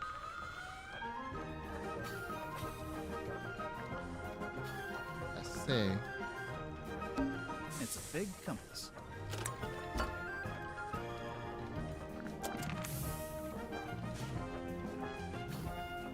They're showing how it changed. Oh, fuck, did it? I was too distracted by the thing. Ah, yes. Okay. Okay, so you're not really an aeronaut, but you did own a hot air balloon for some reason? For most of its life, it was just ornamental. We put it out the front of the shop as a billboard. No wonder you crashed if you were trying to fly an ornamental billboard. And then after you crashed it, you brought it inside the submarine? You'd rather I just let it sink into the ocean? Besides, it's useful. Anytime I want to reread our company mantra, it's printed right there.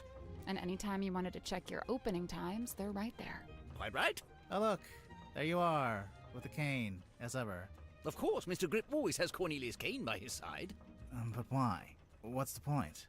I don't know what to tell you. It's just my shtick. Oh my god.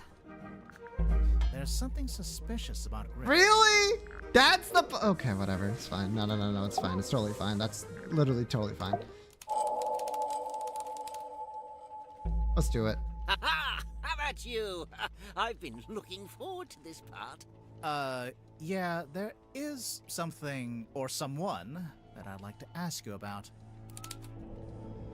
There's actual evidence showing the cane. The cane, yes. Cornelius? What about him? His appearance. I don't think he looks quite like he's supposed to. What a thing to say! You've only just met him!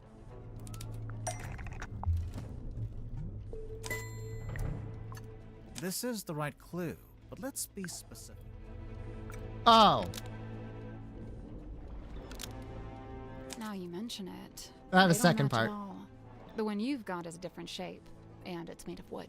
This is what you're grilling me about. Why would the two canes look different, though?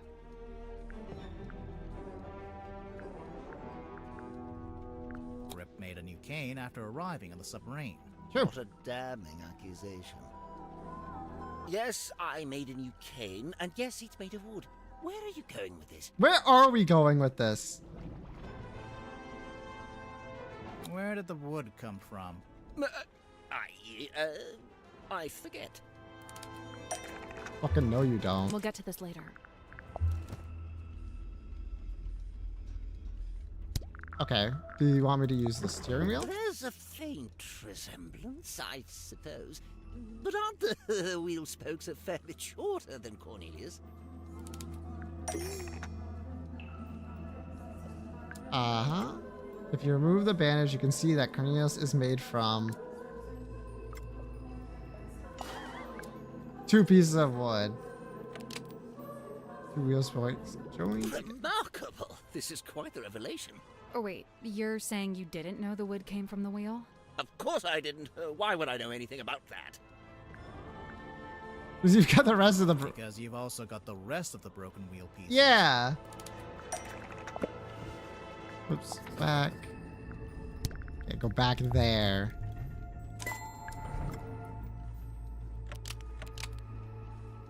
So, Grip, I have to ask, do you know anything about how the ship's wheel was broken? Yes, I was there when the wheel was broken. In fact, Mortuga and I, we broke it. You broke it? I was trying to take control of the wheel, and Mortuga forcibly wrenched it out of my grip. He was very strong, you see. Wait, you tried to steer the submarine without permission? I did. Why? There'd been a disagreement. It's nothing, really, not important. A disagreement? About what?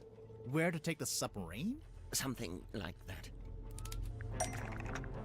Sort of disagreement between regarding to the navigation of the submarine. Do we have anything that proves that he wanted to be a navigator? Or perhaps this is it? Oh, right. I'd forgotten you'd seen that.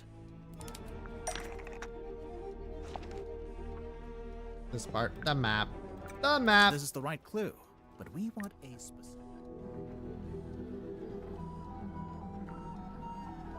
The X on the map. This Okay. is the right clue, but let's be specific. Okay, the fucking This is the right coral. clue. Okay, go the parchment.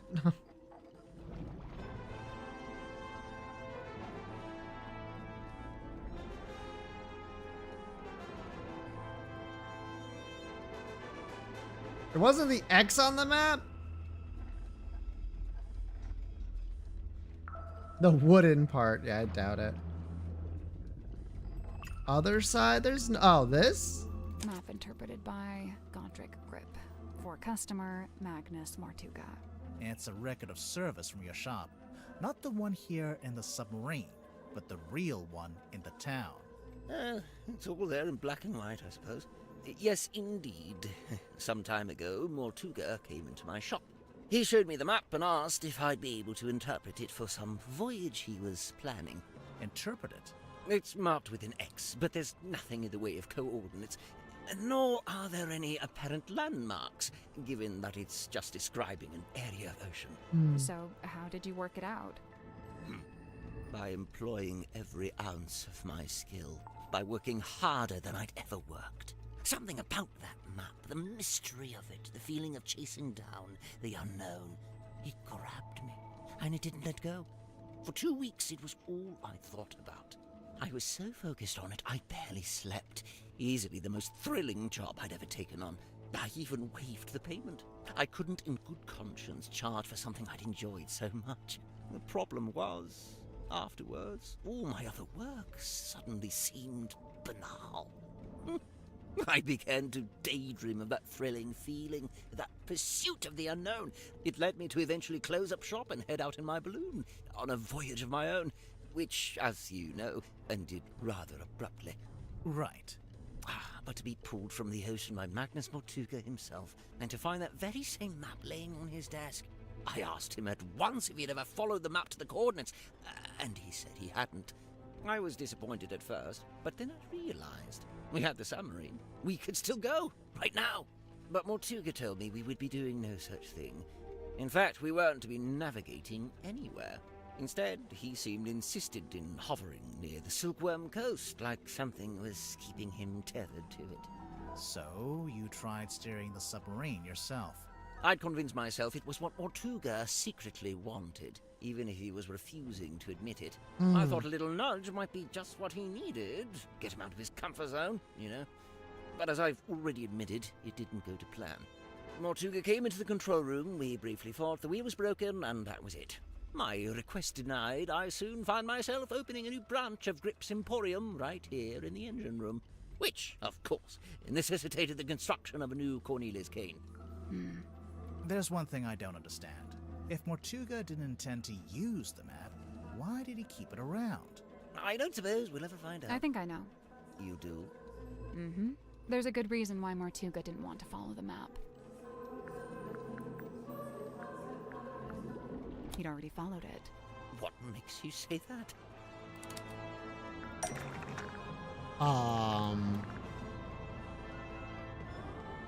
This.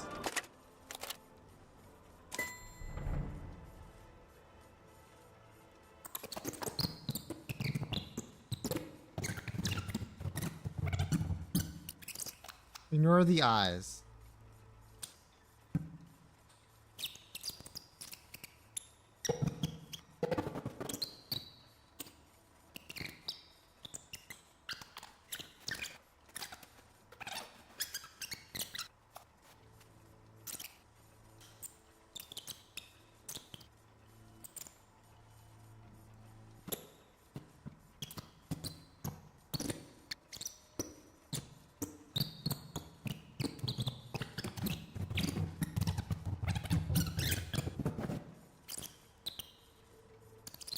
Here. This is a film of Magnus Mortuga and a woman named Felicia Stonetop. They're talking about their plans to follow the map. Remarkable. Wait, was that filmed here on the submarine? No, in fact, it's not a submarine at all. It's the boat from the thingamajig, which is somewhere in here. I will definitely find it in a normal time. Yeah. The ship was called the Dearest Selena, but it belonged to Felicia Stonetop. She was the captain and Mortuga was her helmsman. See, he's at the top there, manning the wheel. You know, that's been on his desk since I arrived, and I never once thought to ask him about it. So, okay, we know they intended to follow the map, but do we know if they actually managed it? Good point. Making plans is one thing, but a successful expedition is quite another. I can't be sure, but there was something we found here in the submarine. Something that suggests to me Mortuga actually did reach the center of the map. Successfully reach the center of the map. Is it the map again? I don't want to compare it to itself. Fair enough.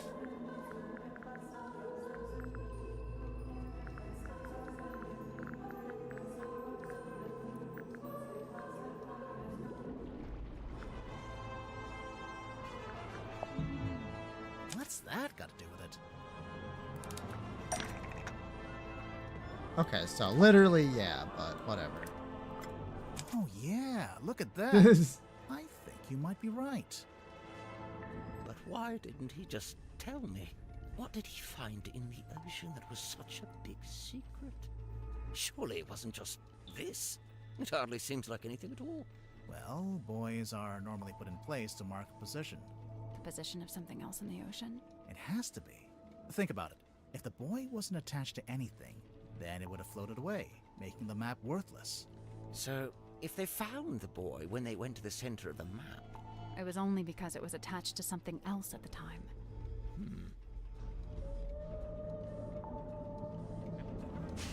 Okay, I think we're getting there for sure.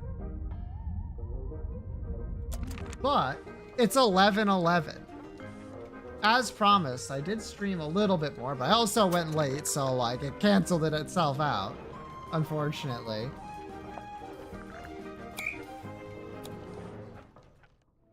Wow.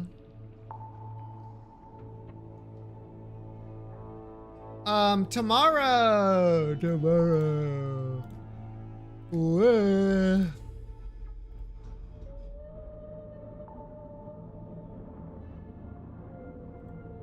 Okay, tomorrow is Fishing Friday. Fishing Friday, baby.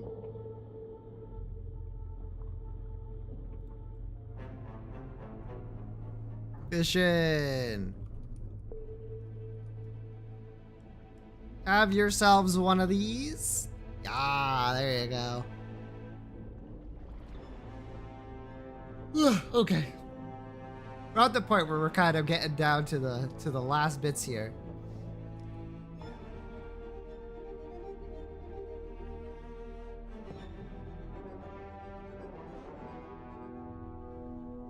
And we'll see you all for Fishing Friday tomorrow. I hope you have a great rest of your day and Friday morning. Yeah, and I'll see you then. Bye. Bye.